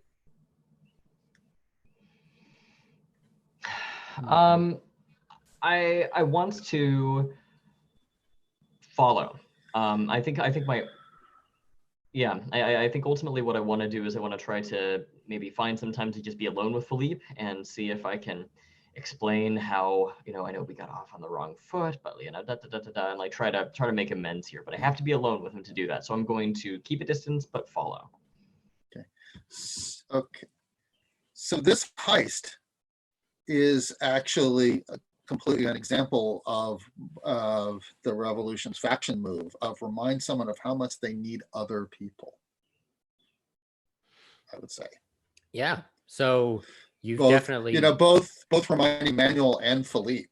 I mean, Philippe had been the target of Eugene, but Emmanuel is also being shown that, the people united will never be defeated.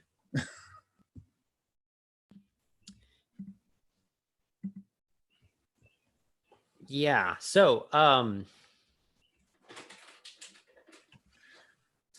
but there's no mechanic for that. That's just a prompt. So that's prompting one of us to react to that. So you're saying, how would you react to this new understanding of knowing that you need other people? And so my reaction is probably to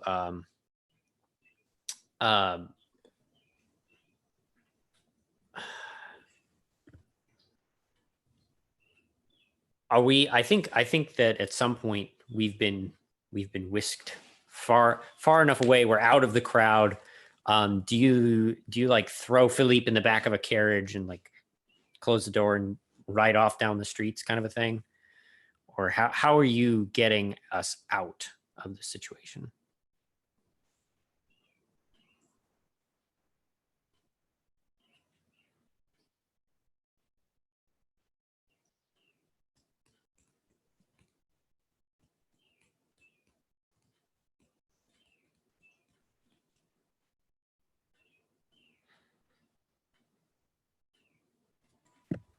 Off mute. I think that we're going to drag him into the back room of one of the inns that support the revolution. Okay. And just sort of, kind of hide him in town rather than trying to, run down a bunch of people with an obviously kind of fleeing cart. I like that. And so I like this kind of setup. And I think that if anybody is going to confront Philippe about it, then he is definitely going to admit wrongdoing and ask for forgiveness. I'm not quite sure what Philippe did that was so wrong. He didn't go to the rebellion in the first place.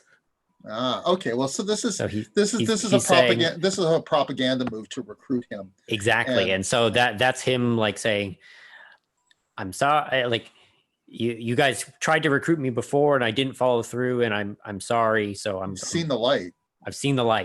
Right. Great. Well, so we're under the sign of the Broken Boar, which is actually kind of this hand-painted sign of this boar that kind of just looks like it's sort of snapped in half with a bunch of blood spurting because, the times back then. Yeah. So I'm going to draw another card. Okay, so you're drawing a card because you're doing a weak because move. I admitted wrongdoing and asked for forgiveness. That's a weak move of mine. No, you're right with me having followed the group there. I think that there probably would have just broken off. Did you see me? Yeah, that's one of the reasons why. Did you see me, and would you recognize me after all these years? I think as a question mark, really like it looks familiar. I might have even known you as known you under a different name. Right, so. Because it's just like that was the last time we were intimate. That doesn't mean we'd never encountered one another, but that was the last time we really kind of had a chance to connect. So I that's one of the in addition to the kind of leap towards, hey, look at this exciting people grabbing their freedom, that is that my brother? So yeah, that's one of the reasons I would have also broken off and followed. So make an enemy of my patron's friend and be there. Yeah, you can essentially be there. Is there a scene that Genevieve and Emmanuel want to play out, as both of you have essentially followed this group? Yeah, maybe we are arriving at around the same time, or perhaps we bump into each other kind of on the way there. What do you think? Yeah, sure. Got it. We were trying to be rather surreptitious. This is going to a hideout, not to a, not to a fortress. Sure. Maybe. So just a thought here that Genevieve probably wouldn't be all that skilled in like trying to track people or being stealthy, but my guess is Emmanuel would kind of know how to do that, and I might be. Yeah. But I bet you're a pretty good. You. I bet you could be a pretty good face as an actress. Well, and I also can. I am able to do a strong move that allows me to discover a secret, which might be in fact the location of Philippe. Oh. So you have to be able to pay for that with a card? I do have one card, and it will allow me to do that if I want to. Oh, boom! All right. So we might do that. And also, I have under a key relationship that the local detective is in my pocket. So perhaps the detective has been on to this plot the whole time, and this is the person who I go to tell me like what in the world is going on, and he is willing to provide me with that information, and consequently that's how I use my strong move. Okay, well we'll go ahead and do that. Good. So do I just throw my card into the discard pile there at the bottom? Yeah, you just toss it in the discard pile. Okay, well there it is. It's a major arcana, so I can use that to do any move, it looks like. Yep. Good deal. So shall we say that interaction with the detective happened off screen, and that I bump into, is it Genevieve? Yeah, Genevieve's fine. Got it, yeah. I was trying something else. Go for it. Sure. Perhaps I bump into you, like, after that, maybe the detective's the first guy I go to, and then as I kind of come out, I spot you, and we already have a pre-existing relationship. So I can approach you and we'll kind of figure things out that way? Yeah, that sounds good. Got it. So I'll approach you and I'll just say, my God, Genevieve, did you see what happened at the supposed hanging earlier today? Quite a scandal. I trust that you won't, well, I think it's probably too late because I ran away from the Baron. I just, that's not the best move for my acting career, but this is astonishing. What, did I see you, were you about to speak to the crowd? I was speaking to the crowd. As a matter of fact, I was. I couldn't hear from where I was in the carriage. What were you saying? Oh, I was attempting to fan the flames of revolution. This Philippe person, he's truly a good man. He and I, we go way back. And it was in my best interest and the interest of all people to save him. And it is my understanding that my will has been done and that he has been delivered to a hidden location. I'm sorry, but I meant to tell you that in confidence. Well, I think that we can hold each other's confidences as we have many years. I was very inspired to see this movement, and I agree that Philippe, there's something very special in him as well. So would you be willing to take me to where he's being hidden? Let me see. My answer is going to be yes. I'm just looking at the character keeper here to see if there's a way that I can work some kind of, escalating the stakes into this.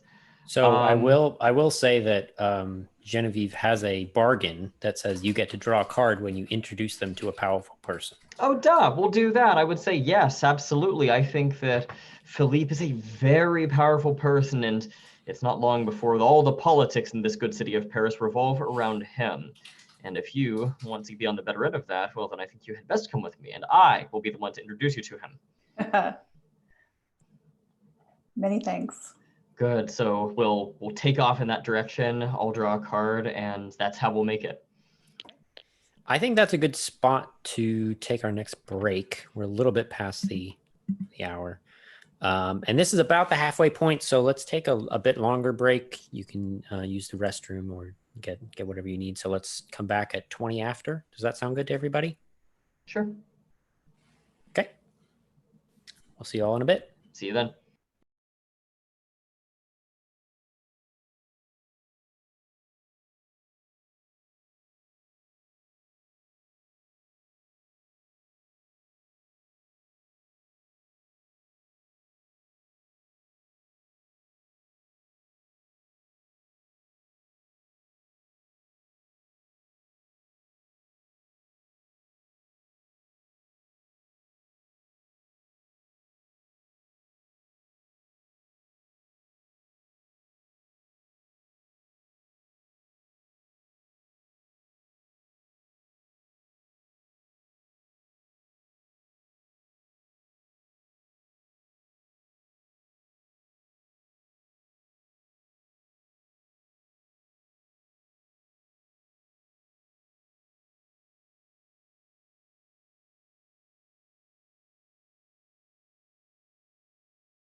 Here we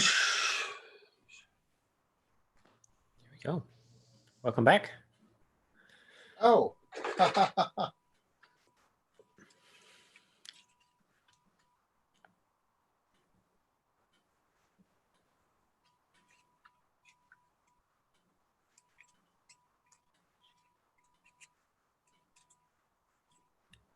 That does tend to help. You hear us now? Yeah, the headset's new to me. So That's okay. I didn't think to grab it. I was just looking at why is everything so quiet? One thing we forgot to do, I would argue that Eugene definitely ended that scene with with the most political standing, and is definitely working towards his faction. So Eugene, you can take 1 power if you want to do that. Okay. So do you remember which row that is? Since you seem to- 83. It's all the way down at the bottom. You're very on top of this character keeper. Is there a way to just go there? I don't think so. Okay. I'm finding it taking really a long time to navigate through these. So, I mean, this isn't just this character keeper. I think just sort of in general. I tried playing this without a character keeper and with everybody just having the PDF, and that was significantly worse, because then you're flipping through pages of a PDF and nothing's linked. Right. Yeah, I think it's just how slow the whole online thing is. Yeah. So even you know, I mean, I've got BIOS, but yeah, I'm not sure where the slow is. yeah. All right.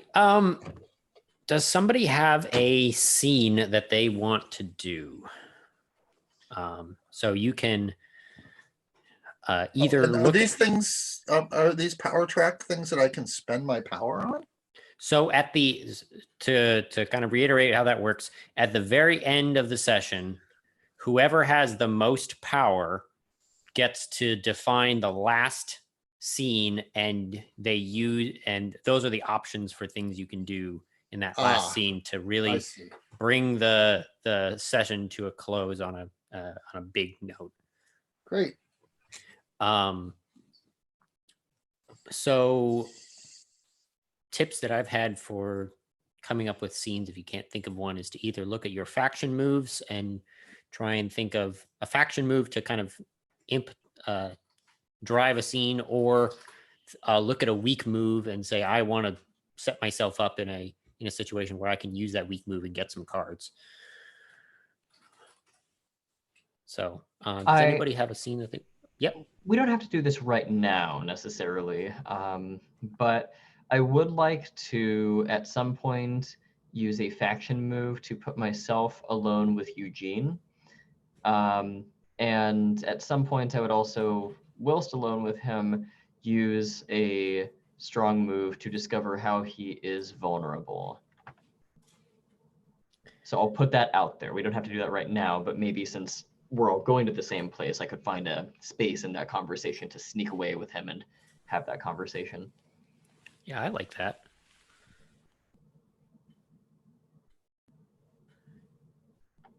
Eugene, can you think of a way that scene would happen at this point?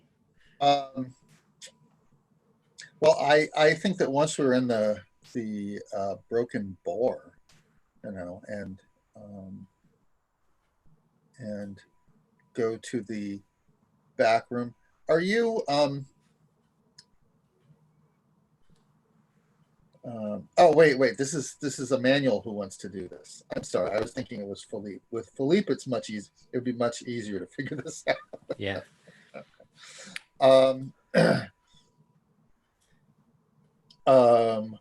So I would say that I could imagine just sort of sparking off the last scene. If we were still there, I would probably be in the back room with Philippe. I would actually like to know, Philippe, what is your attitude towards this whole thing? I mean, you've said, "Oh, I apologize." So you're cooperating with this little heist. Yeah, we could And- do that scene if you want to Right, do that. right. It's not like, oh, we get you away, and then it's not a really authoritarian thing. So it's not like you're a prisoner. So you could just run away and go off to your own devices if you wish. I do like the scene of the two of us in a back room of this tavern, just like I'm sitting there. You've somebody's brought me like a plate of food or something, and then you walk in just to kind of check on me, see how things are doing. If you want to do that scene, Okay, sure. and then we can kind of play that out and see how it goes. Right, because this is kind of it's not my inn, but I'm a person of substance here. Yeah. Yeah. And so I don't think Philippe is going to initiate the conversation here. I think he's kind of quiet and kind of I'll picking just come through his back food. in. And say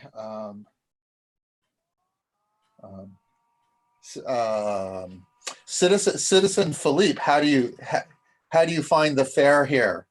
I know you didn't choose to be here, but this is the best we can do is in our humble accommodations we've got here. It's better than I've had in a long time. I can thank you for that. We can get a lot done when we work together, as you saw today. Yeah, I've been thinking about that, and well, first off, thank you.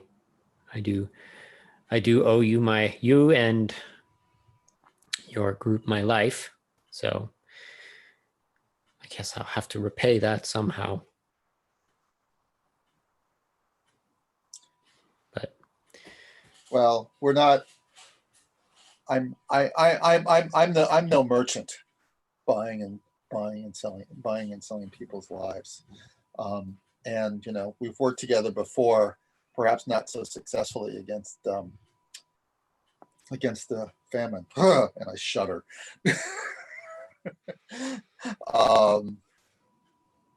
But I am impressed with how you can get people to listen to you, and I like your overall worldview. We could work together to make all of our lives better, I think.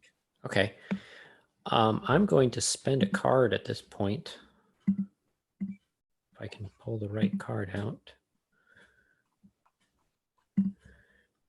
To activate, discover how someone is vulnerable and act on the answer. Okay. Well, I already kind of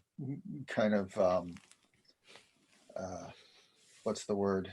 Telegraphed that. And I knew that I was doing that, but So like your fear of the past is like kind of right. There's actually okay. a name for it in the character keeper, something about freaked out by the magic I've seen or something like that. Oh, it still haunts you. Yeah. Yeah. I like that. Okay. Yeah. So Philippe is going to yes. I mean, it was quite terrible, was it not? I shudder to think what would have happened if you hadn't come and at least driven some of them away. But in the end, it was all for nothing. Yeah. Magic is something, or whatever that was, that's something I don't know how to fight. All the ways I can kill, I know 40 odd ways to kill a man, but none of them were to avail at that point.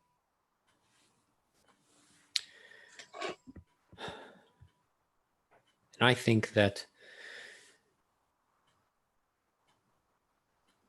47. we And I think that we can agree that this is much easier when we work together. So and he's gonna put the fork down and holds out a hand to you. And I'm going to spend my other card to gain someone's trust.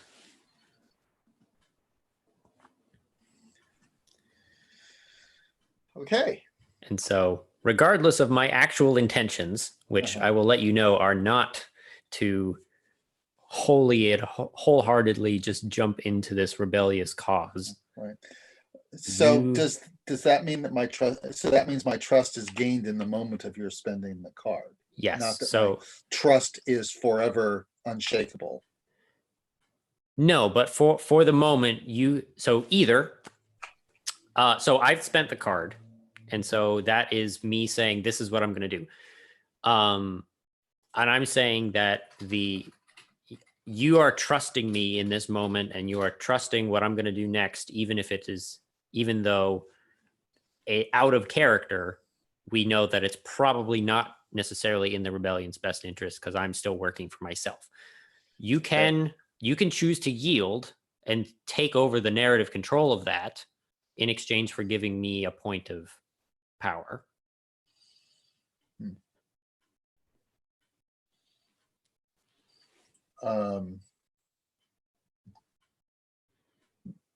Okay, well, I have to say, my player is not strongly motivated by the promise of getting to do the end of session narrative. So I'm happy to yield to you and hear what's on your mind. Okay. Yeah. So that means that the effect of the move is limited in some way, and you get to basically describe how your trust isn't perfect. Why don't you necessarily trust Philippe completely in this moment? And if I did not choose to yield, then I wouldn't need to trust you. Then you do. So if you don't yield, then the move takes full effect, and I say you trust me completely in this moment, and you will help me do whatever I'm going to do next. Does that make sense? It seems like I'm getting more control I get more control by yielding. Correct. Which is not the way I normally think of the word yield. So you're yielding the power in the scene, and it's giving the other person the power in the scene, but you take back the narrative control of your character, essentially. Okay. It's tapping out and saying I'm done. I'm gonna hedge my bets, take my loss. I can narrate my character out to whatever cliffhanger. Right, and you get to the word stipulate. Correct. You know, exactly. Because I knew there had to be some way. Like my character you can't force my character to do anything. So I must be able to make a decision somehow. So okay. And that's what this is. Yeah. So yeah, so I yield. Okay. And then so how do you what do I give away? What tell do I have that I'm not being 100% truthful right now? Okay.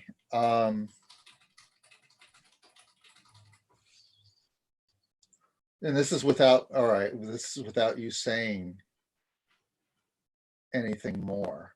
Well, how about if I was going to make an offer to you, and how about you? This might be in your reaction to my offer, which is, and just between you and I, there's the revolution, but I think that anything we can do to stop the influence of magic can only help us men be in charge of our own destinies. Would you agree? And I think that is going to, there's a spark there that you didn't see when he was talking about the revolution. Uh-huh. And so he's going to be definitely on board for that. This sets us up against the manual also, Yes, which would be yes, more yes. fun. Okay. And so because you yielded, that's the end of the scene. Uh-huh. We cliffhanger there, and we will wrap up that up again in a little bit. Shannon or David, do you guys have a scene that you guys want to do, or with one or either of us or each other, or however you want to do it? I'm still interested in getting a chance to talk to Eugene, just the two of us at some point. But, Shannon, if you've got something that you'd like to cover first, I'm more than happy to let that happen. No, go for it. It's fine. Okay. You got it. I guess what I would like to do is have a scene where, Miss Varenz and I enter this tavern. Mademoiselle. Yes, Mademoiselle Varenz. We enter this tavern, and I know exactly where to look to find, this company of people. And I question for everybody: do I know that Eugene is involved in this because of the famine and because of the plague, or is that something I might have to, spend a card to figure out? I would say it wasn't a secret mission. I mean, this was a plague. This is the animals attacked all the farmland that was, supplying Paris. Or, well, maybe not all of it, but as much influence as the demon or Jin had. And it's not like I was the only person who kind of was recruited from the Révolution ards. I made that word up, to help against that. So I'm not really helping. So it's not a secret, but it also wasn't such a specific thing that you would have known. Oh, I was the guy who fought that. Got it. I guess it certainly wouldn't surprise you that I did that. Okay. You might even assume that I did because I'm a military guy. Got it. So I would know that you have a vested interest in seeing this plague ended. Well, yeah. Got it. Also, just my role is I am public. I am publicly with the Revolution. Got it. So what I would like to do in that case is to see if I can use my faction move to put two people alone together. And the way I see that playing out is, I kind of walk in to this area with Mademoiselle Varenz, and I will introduce Varenz to the both of you. I'll do that. Philippe, are you okay with just maybe taking a rest after your kind of intense experience of almost dying? Yeah, I think Philippe is probably not going to be out in the main room at this point. Right. So you might even withdraw to a room, and this is an inn after all, not just a bar. So got it. So we'll say that I introduce Varenz to everybody. So, you're there, and all the interaction you want can happen there. And at some point in the conversation, I'll just say, Eugene, might I have a word in your ear for a moment? Is that Jean-Pierre? Sister. Yeah, I'm definitely. I'm a little distracted. All right, so if my sister later. walks in here and I haven't seen her, but I might identify, that's going to completely suck my attention. So you're going to have to play. You're going to have to play with that. Yeah, I can make that happen. Yeah. So, by all means, explain what you're doing. I'm going to scramble myself and figure out how I would react. Right. Well, I think what I would do,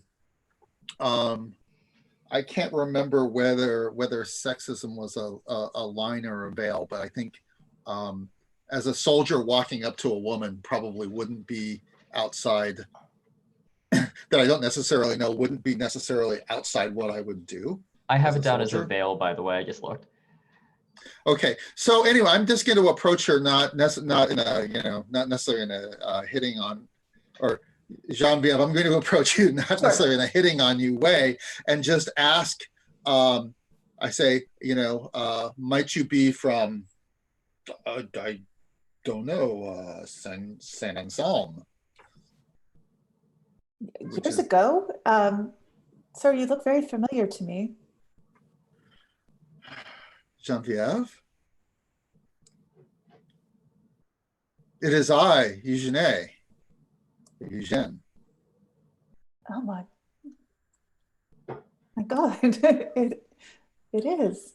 Oh, my sister under the brother. rose bushes. How unexpected. Why, I know they took you away. I tried to write to you once I was in the court. Why didn't you, did you get my letters? The king has been trying to destroy the postal service.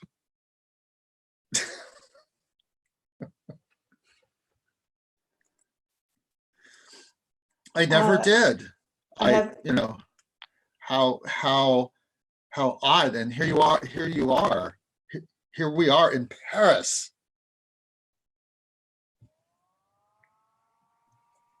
You must tell me everything. I think some part of me must have remembered the feeling of freedom that we had when we used to run around outside the farm, because I don't quite know what I've just done, because I was so taken with what just happened. I've left Baron Orsi behind, and it's probably not good for my career, but what are you doing?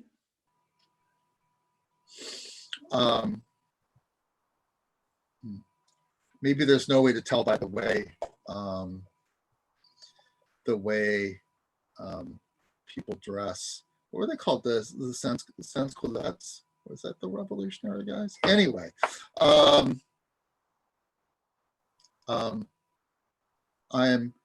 this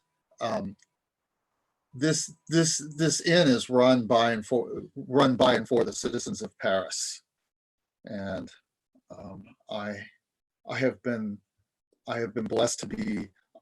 I have been blessed or fortunate to be part of this grand change that we're going to have to stop the king from running our lives like we're just a bunch of mice. Well, I've found, brother, in my experiences now, sometimes the greater power comes from working within. As you are my brother, if you would like an introduction to the Baroness, I think you'd find that would give you more leverage. I'm happy to do that. So I'm attempting a faction move here. Okay. Tempting with some internal power. Uh-huh. I'm not quite sure how that plays out, Sam. And I might have just called you Philippe. Well, Philippe is not the rules master, so. No, actually, I don't know how the faction moves work. Sorry. So you activate the move, and then Okay. you ask someone how they respond to that thing happening. Okay, so then how that works. Yes, You did it right. Okay, so Eugene, that's kind of the offer is for the introductions to perhaps work within the court system.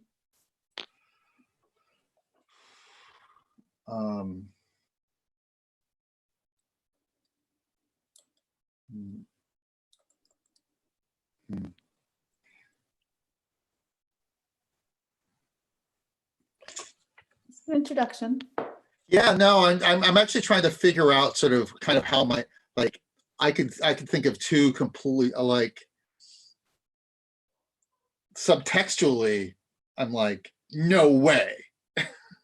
Or my Eugene is no way. but you're my sister, and that's tremendously important to me.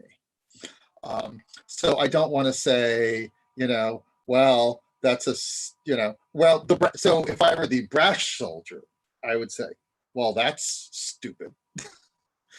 But, or I could be a little bit smarter about relationships and say, that's an interesting idea. And I think I'll do that because I'm a tactician, and there might be a way to use that influence in some way. So tell me more. I will point out that you do have a weak move that is lash out at someone or something you care about. Oh, so you can draw some cards from that if you want to do that. I'm such a wimp. This is the player. No, I'm fine. However you want to go with it, go with it. Well, I'm sure that you're smart enough to not take it personally. I guess. Just reacting.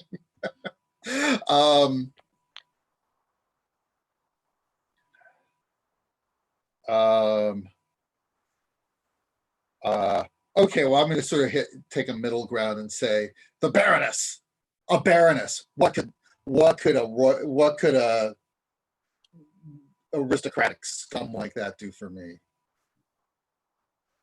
Is that lashing out well enough, Sam? Okay. Because then I kind of want to activate the why do you spurn me? We can move on my part. So why would you? She's got plenty that she could help. Why would you spurn just an offer of an introduction after we've been parted for so long? Why would you not even consider that?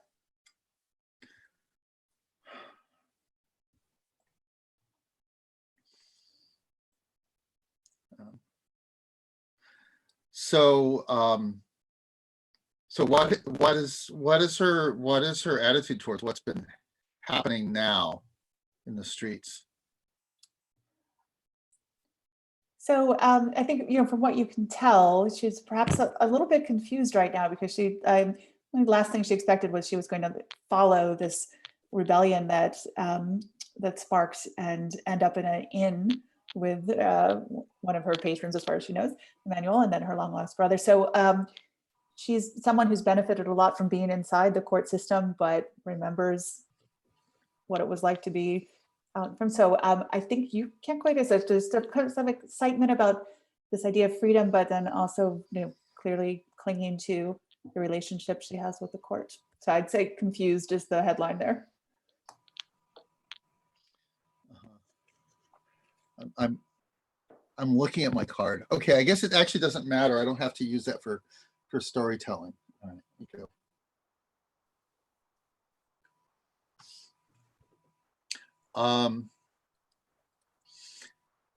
So the lashing out piece, I think, is meant to be kind of a place where I'm not necessarily acting in my own best interest, but just reacting out of kind of the harshness of my life so far. So I've lashed, and then I say, well, maybe this could be useful, and it would be a way to spend to do a little thing together. So what do you have in mind?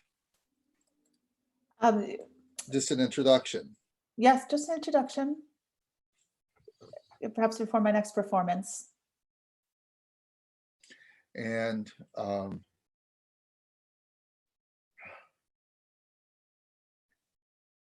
I will come to your performance dressed as a civilian, and you can introduce me as your brother. Thank you, brother. Whew, let's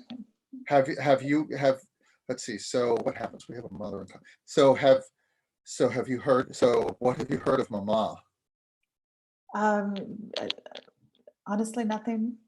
Once the Baroness took me under her care, I have not been allowed to visit family, or the first family I've seen in 10 years. Have you heard? So we have different fathers, I think is Sure. the thing. I've heard nothing, and it is so hard to be separated from family. Well, as long as you and I are in Paris, I am at your service. Thank you, brother. I think I'm gonna hop in here and use a faction move, which is to remind someone how far they have to fall.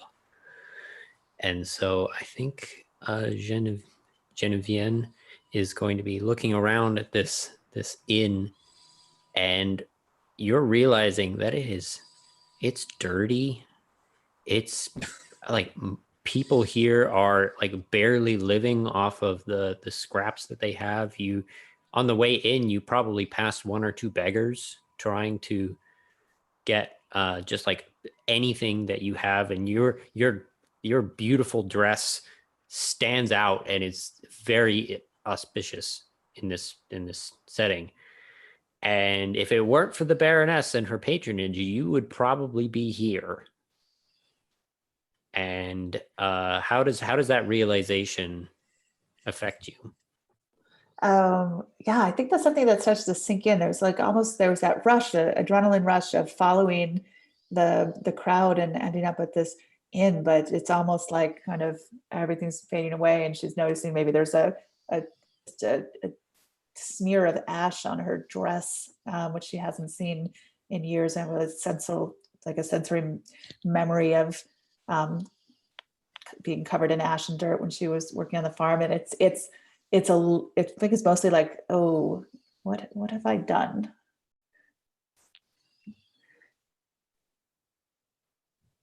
Do you stick around in the scene, or is that the moment where you realize, oh no, I need to go fix this? I think that's a good moment for her to figure out she needs to go fix things with the Baroness, especially since she just promised her brother an introduction, and having run off from the Baroness's friend last night is not going to play well. So yeah, time to go. And how should we communicate? Where can I write to you? Can I write you care of this inn, or where are you staying? Yeah.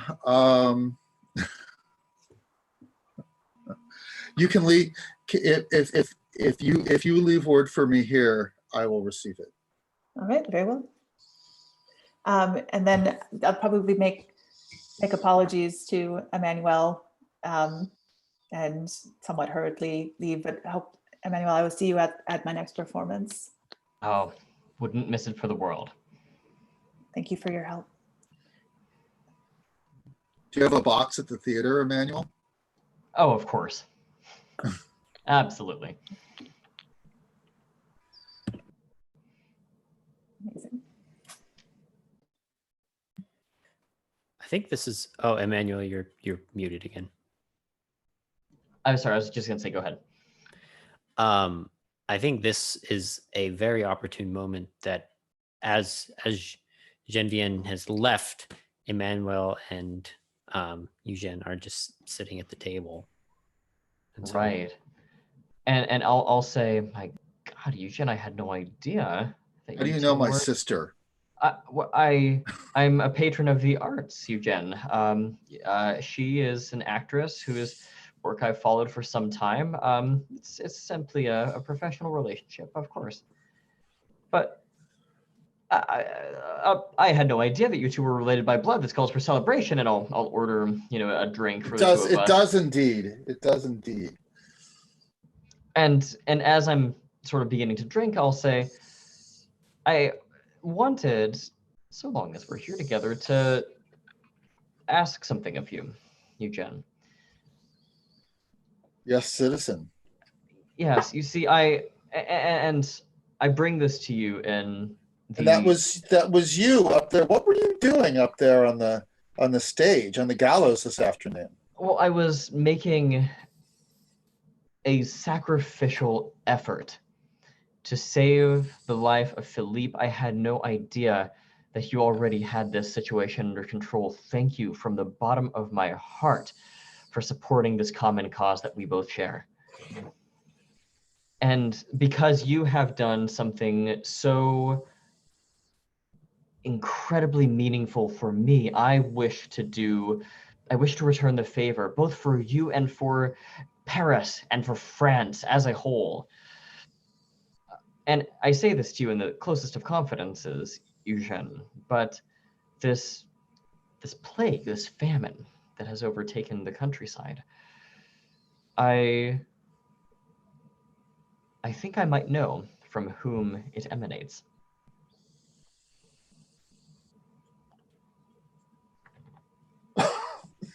And how would you react to that? Drinking and listening to you. It seems like it's from the devil or his cousin at the most. You're not far off the mark. I fought the animals, and I sliced the head off a jackal, and he fell over, and I turned around, and he rose back up, and I watched his wound heal before my eyes. Quite right. And you're not far off when you say that this is the devil's work. I can tell you that what this really is a horrid misapplication of science and intellect. And I believe that it emanates from a close colleague of mine. And I won't name him by name, but I'm referring to our note here. And I'll say, close enough, in fact, that science. This is nothing that I'm not a scientist, but this is nothing about what science is like. This is an altogether new breed of science, turn of the century science. This extends far beyond what we thought rational thought encompassed. But it is controllable, and it can be stopped. And I think I may know how to do it. However, I ask you to do this for me because I cannot do it alone. You see, I need the I need the heart of the people if I am to succeed in these efforts that I have. And I know that the heart of the people lies not with me, it lies with Philippe. Philippe does not trust me, Eugène, but I know he trusts you after what you've done for him. And so I can see to it that this plague comes to a timely end if you can convince Philippe to trust me and to trust my motives. Is that something you would be willing to do for me?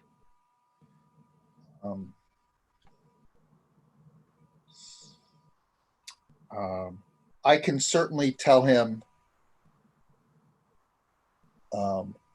what you said. Is there an individual behind this? Because I could just go kill him. That sounds like that would take.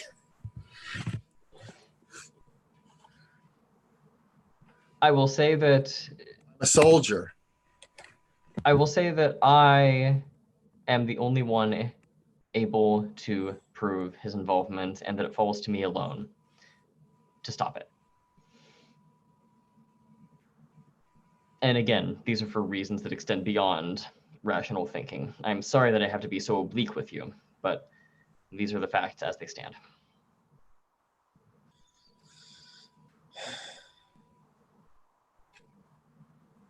I want the course of men's lives to be determined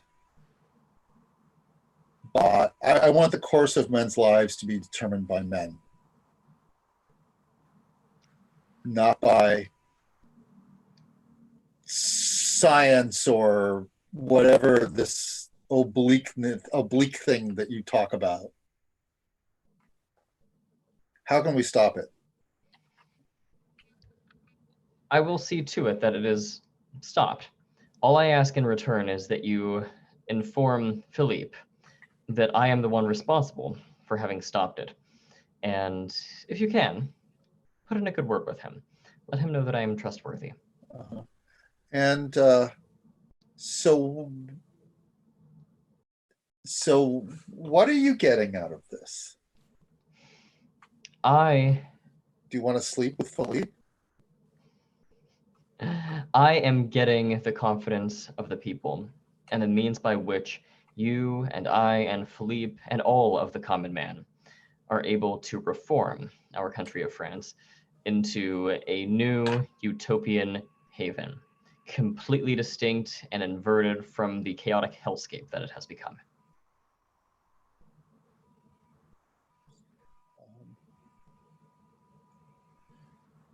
I've heard of the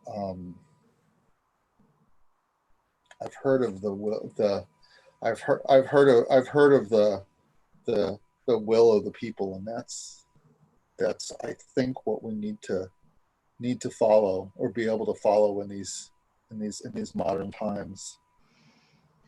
I'll tell him what you said, but I will tell you that I do not trust if you are trafficking personally in magic. It will not go well for you next time you see me. You need not worry, Eugene. And what I would like to do here is to ask two questions, kind of out of character. Number one is, would you folks collectively say that this qualifies as, I'm looking at bargains for you, Jen. It says one is that if I work with you in common cause, I get to draw a card. Is this close enough? If I work with you in common cause, you draw a card.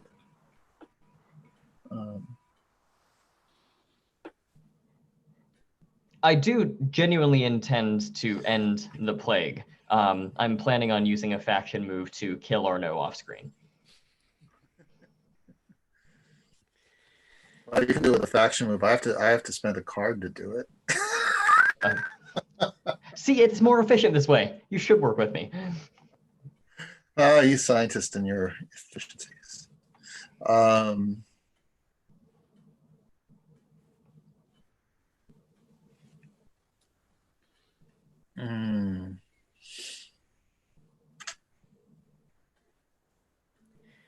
It's not good enough for me.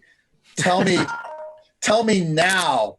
How are you mixed up in this? I can't tell whether you're a magician or what is this oblique things. I am a scientist. I'm a chemist, and I have colleagues. And some of these colleagues are privy to certain profane scientific secrets. Which tell me their names. Eugene, are you reacting to normal situations with wartime actions? Because that sounds like what you're trying to do. No, I'm demanding the truth at an opportune moment. Oh, yeah, that works too. Draw a card either way. That works. But you did get the sense of what I was doing. That works. I'll lean into this and I'll say, look, Eugene, I can provide you his name, but this man is capable of summoning a plague. He's more than capable of handling a few soldiers. If you go after him personally, I can assure you it will not end well for you. And my character really does mean that. I'm not just trying to like get you away. Like this is a scary guy. Uh-huh. So I'm willing to tell you, but if you value your own life, I think that you will leave this to me.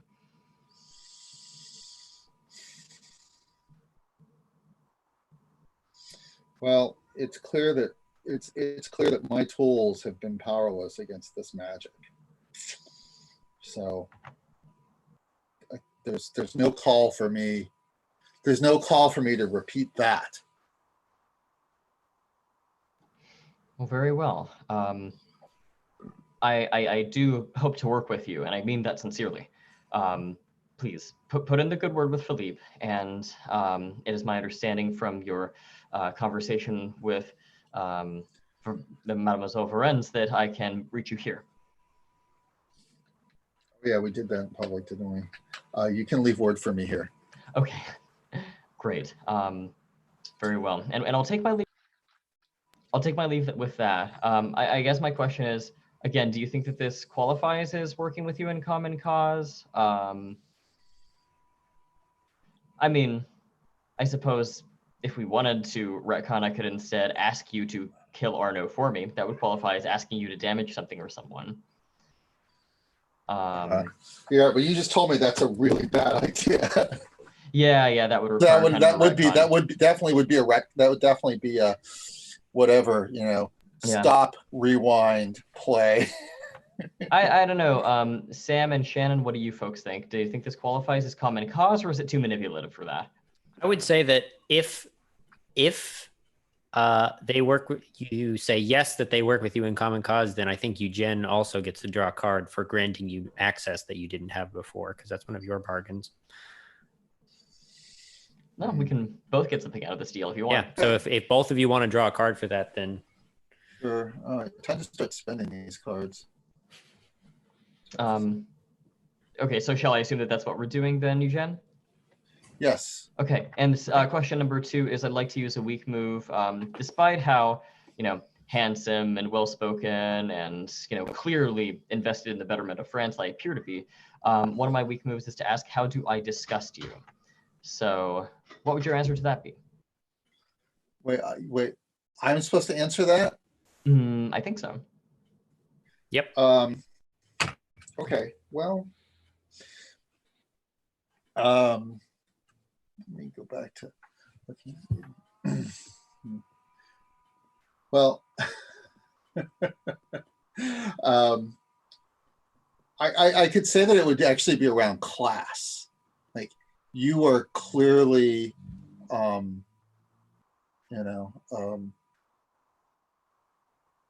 the. You're clearly of the bourgeoisie, and I, I'm not. I had an influential illegitimate father, so I got a little benefit from that. But I'm definitely a working class guy. So I can't tell.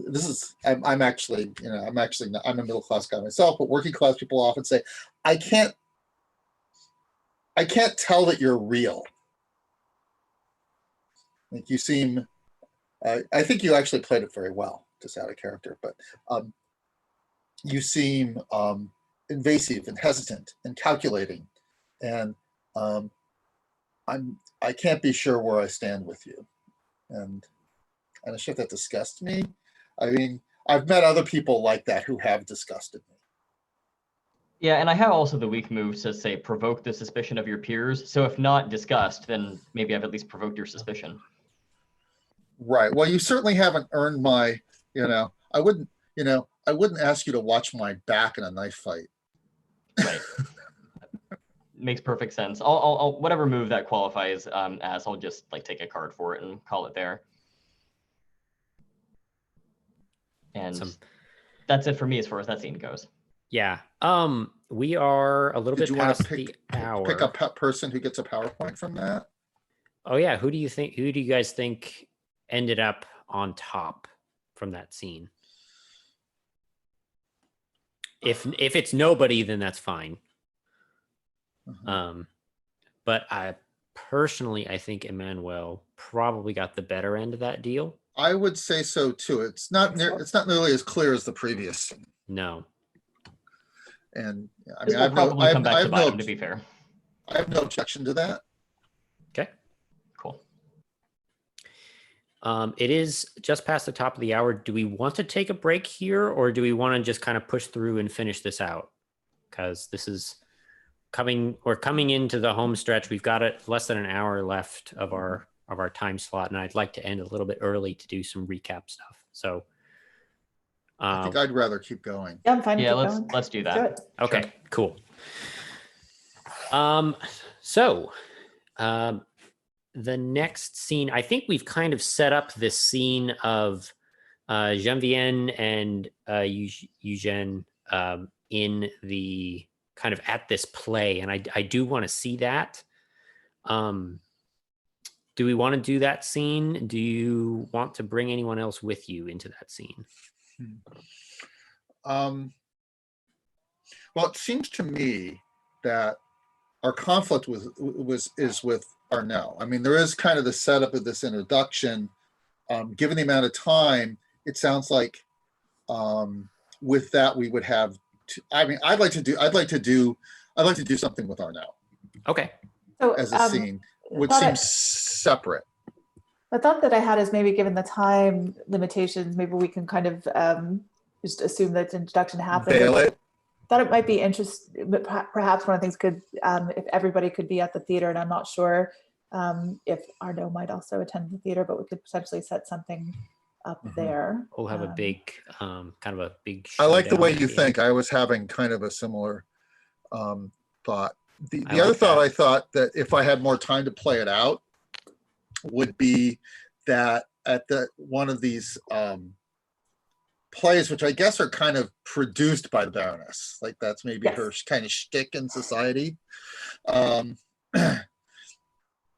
is that there's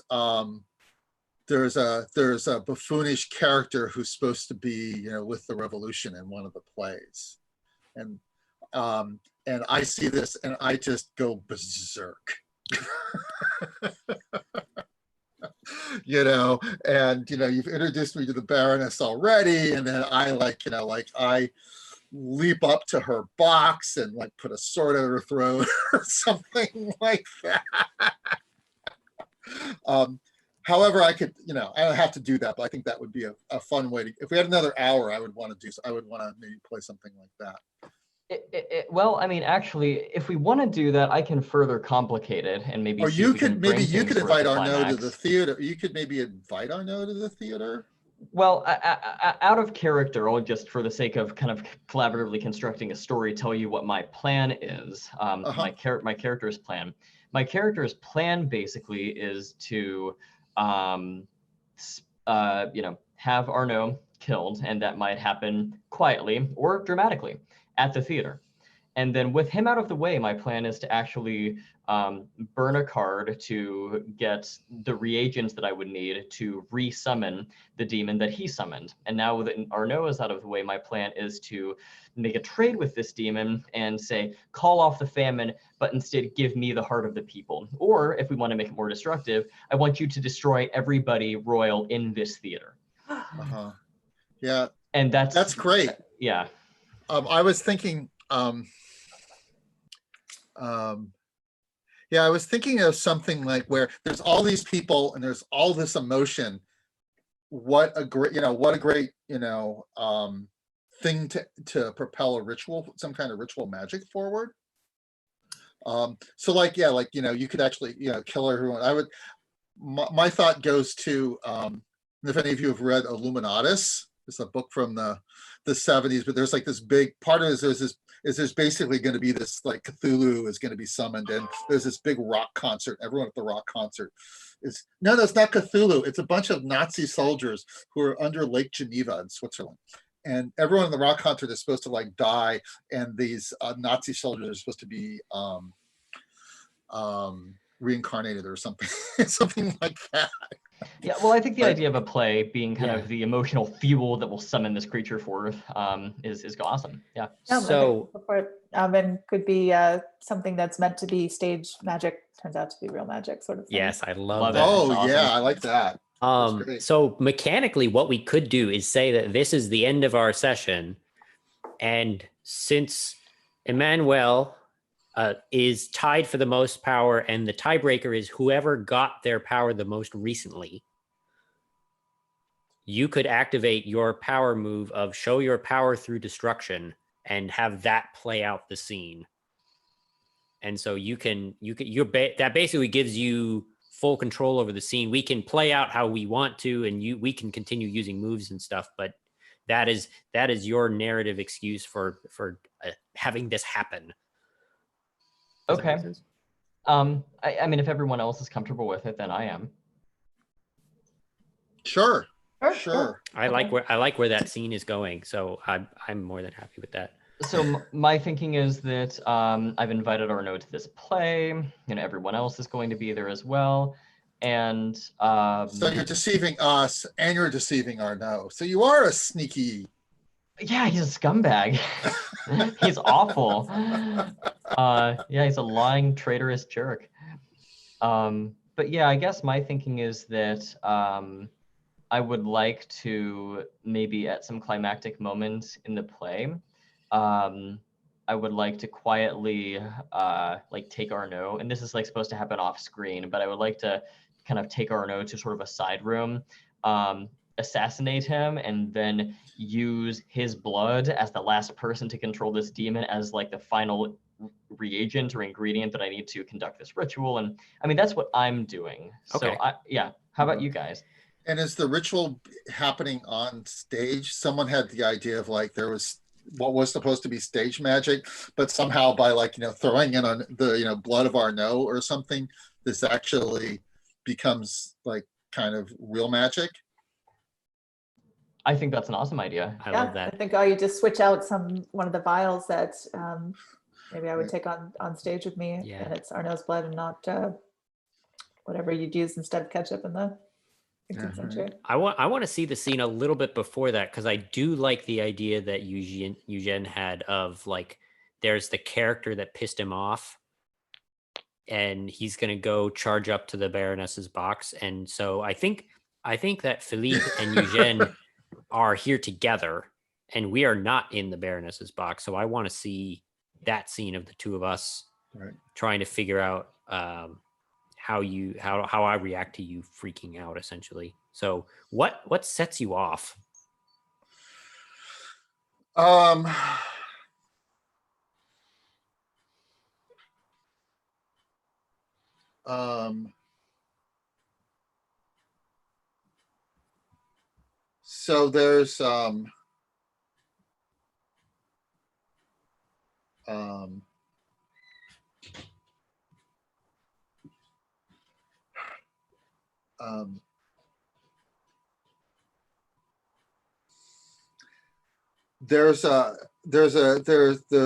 there's a character who's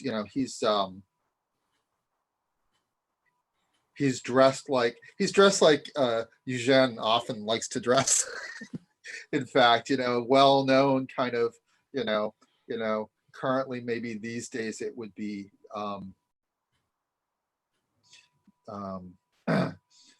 like the Black Bloc or something like that.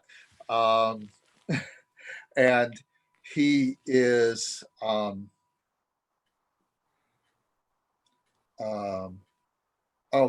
he is drunk, he is vulgar, he is he's making crude sexual advances to Genevieve in character. And I just see this, and it's just like, it's just all, I'm kind of slowly boiling, and then, the last time, like, he tries to like grab, hopefully I don't have to veil this. Anyway, he does some very, really crude sexual, kind of groundling, appealing sort of thing. And I jump up, but I don't blame him, because he's just doing his job. I get that he's an actor, and because of as a how are you, before I just kind of burst off and do something. And I'm also like, so I'm with you here, Philippe, right? So I'm like, can you believe this? How dare they? Eugene, we're in a theater, but you have to be quiet. Have you ever even been in a theater before? No, but everybody else is being quiet. It feels weird being the only one making noise. Shush. Pompous aristocrats and bourgeoisie. I can't take it. I can't take it anymore. And I basically am able to like get up, like in like 3 strides. I'm able to like, get out of my seat and basically hop up to the box with the Baroness in it. So what I think happens is the actor on stage does something, does one more like super demeaning thing, and Philippe just goes, "Oh gosh, this really is terrible, isn't it?" and gets up and follows you, and I'm going to work with you in common cause. Okay. So the two of us are going to burst into this box together. So you kind of have the initiative now. How are you jumping into this?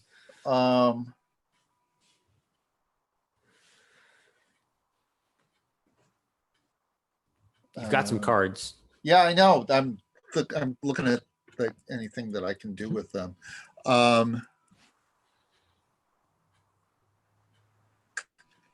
Okay, so I'm gonna not be just the go up and kill someone. I have cards for that, but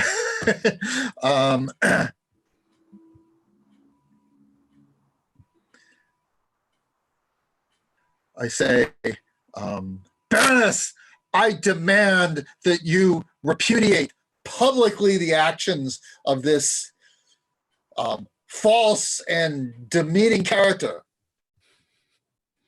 Does somebody else want to take on the role of the Baroness? I think Shannon, it makes the most sense for Sure. because you've been. She's kind of sure. She's part of the court faction too. Guards, remove these men from the box. Who let them up here? And I'm calling to gendarme to come in from right outside. Oh, the box. yeah. Remove these men at once.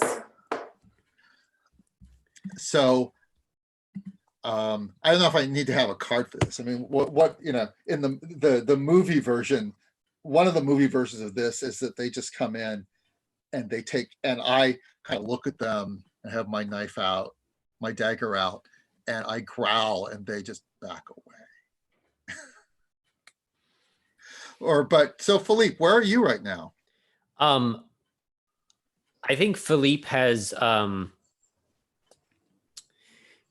come in and is You probably walked up the startled, stairs. definitely startled by all the gendarme coming in, but is going to come up to the Baroness and kind of look down at her as she's sitting in this chair. You know that the people already think of you and your kind as horrible, antagonistic, vicious monsters, and How you dare do you speak this. to me like this? How dare you even speak to me at all? I dare speak to you because you are no better than I am. Guards, remove these men. So she's just going to shout for the guards and also start and maybe get you what you want a little bit. Like, Okay. Stop the play. Stop. This. Viva la Révolution! No, stop, because these creatures must be removed from my sight. Yeah, how does Genevieve react to the play being stopped? Yeah, no, yes. So she Change hats quickly. she stops, looks and I think the box is going to be fairly near the stage because it's Right. a It's good good location. seat, yeah. Recognizes who's in the box. Brother and Philippe and the Baroness. I think that she would probably, so one of her moves is that she can break, neglect, or mess up her art, but rather than try to go on with the play, she's going to come rushing up to the box as well. Or at least try to. I assume you guys kind of climbed up the box in an unorthodox way, or how did you get to the box? Yeah, I Come kind up the stairs in the of back, or did you come in? crying tiger, hidden dragon up the. That's amazing. I think Philippe at this point is like just on a tirade, and I'm reacting with rigid dogmatism against her her portrayal of this character as a drunken imbecile. How dare she? Equality, brotherhood, liberty. Yeah, and Eugene is just spouting off revolutionary commentary the whole time. So this whole scene is going on,